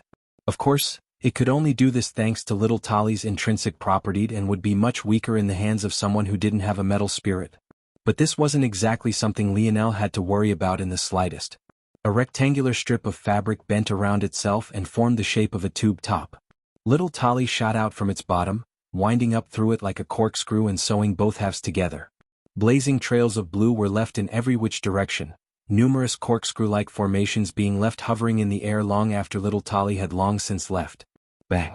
The final strip completed. Still in a state of hyperactivity, Lionel began to put his own on. Every piece that touched his body seemed to carry an enigmatic air to it, making his blood rush. He felt that without a doubt, this was his greatest craft completed to this point despite the poor materials he had on hand. First came the bottoms. Lionel didn't seem to care in the slightest as he took his original beast skirt off, slipping on a new pair. Then he put on the ankle braces and the wrist braces, before finally slipping on a thin band that wrapped about his torso just below his chest. This chapter upload first at novelbin.com. If you want to read more chapters, please visit novelnext.com to experience faster update speed. The fur was a deep gray to black and didn't cover much skin at all. But a pulsing sort of power seemed to rise when all the pieces were put together as one. And that was when it happened. A rushing black force surged out from the clothing. What sounded like the clink of armor resounded, alternating between a foggy blackness and the corporeal. Lionel's hair and face were enveloped by this black fog, the former seeming to grow out like a dancing river. His hands grew a size, becoming demonic claws, and his back suddenly began to grow out long tendrils of darkness, eerily similar to the preferred method of attack used by a particular cursed beast. Deep within the fog that now covered Lionel's hair and face, two orbs of red now hovered, seeming to pierce through any and everything before it. Power rushed through Lionel's as he raised his leg, stomping down hard. Slowly but surely walls of earth began to rise, forming two protected sections. Change here. Beneath the black fog, Lionel's voice sounded several octaves too low, as though he was truly reaching out from the depths of hell. But just as he said this, the cloak vanished beneath his command, revealing the figure of a young man wrapped in beast cloth, as though what happened previously had never happened. The youths looked from Lionel to the beast clothing in their hands. Did these really produce that? That strength, where had it come from? How had he done it? Was such a thing even possible? No, maybe that wasn't what they should be focusing on at all. Let alone possible, how had it been done in such a short amount of time? For minutes? He had used just 4 minutes. Lionel slowly walked back into Village 0012. Despite the short amount of time he had left, it didn't seem like his steps were hurried in the slightest, almost as though he had all the time in the world remaining. The eyes that were on him now had changed drastically from just 5 minutes ago. This chapter upload first at novelbin.com. If you want to read more chapters, please visit novelnext.com to experience faster update speed. Fear, apprehension, wariness. These emotions suffused the air, and Lionel's indifference wasn't doing anything to help it in the slightest. Little Tali bobbed above Lionel's shoulder, changing shape as it pleased and picking forms that only seemed more sinister with every passing moment. First the little one was a wolf, then a tiger, then a menacing grizzly bear, before finally becoming a silver dragon, coiling about Lionel's body before resting its head on his shoulders. No one seemed to understand what Lionel wanted to do, but that only made them more apprehensive. With how cruel this place was, couldn't he just snatch whatever he wanted from any one of them passing by? Even if the store clerks acted to stop him, there was only so far they would be allowed to take this. This was supposed to be a challenge for rookies. It wouldn't be much of a challenge if upper-year students could just act as they pleased. It was then that Lionel's body vanished. But what happened next was something that no one could have possibly guessed. Even Cornelius rose a palm to his forehead, closing his eyes and sighing. Bang! Lionel landed on top of the smithy, his heavy weight causing the shoddy construction to wave back and forth. He rose an arm into the air that instantly became enveloped by black fog, forming an enormous demonic claw as little Tali snaked forward. Bang! Lionel's claws shot and clamped down, pulling at the highest log that formed the smith's roof and ripping it from its seams. He cast a gaze down, finding many pairs of eyes looking up from within the smithy with incredulous expressions on their faces. None of them could believe what they were seeing with their own eyes. However, rubbing them didn't seem to change what was taking place in the slightest. Lionel's gaze met the very craftsman who had told him to roll out. His gaze filled with a dense coldness as he hoisted the log onto his shoulder before reaching down again and ripping out another thick log from the ceiling of the smithy. These materials, they'll be taking them. Anarchic force rushed into the smithy and down into the protective curtains, ruining the crafts they had been working on. The novel will be updated first on this website. Come back and continue reading tomorrow, everyone. You're tuning in to the Han Lee's Wuxia Chronicles YouTube channel. We're so grateful for your support, and don't forget to subscribe to join us on this incredible journey through captivating stories.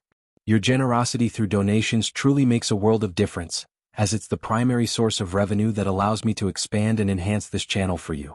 Thank you from the bottom of my heart for being a part of this adventure.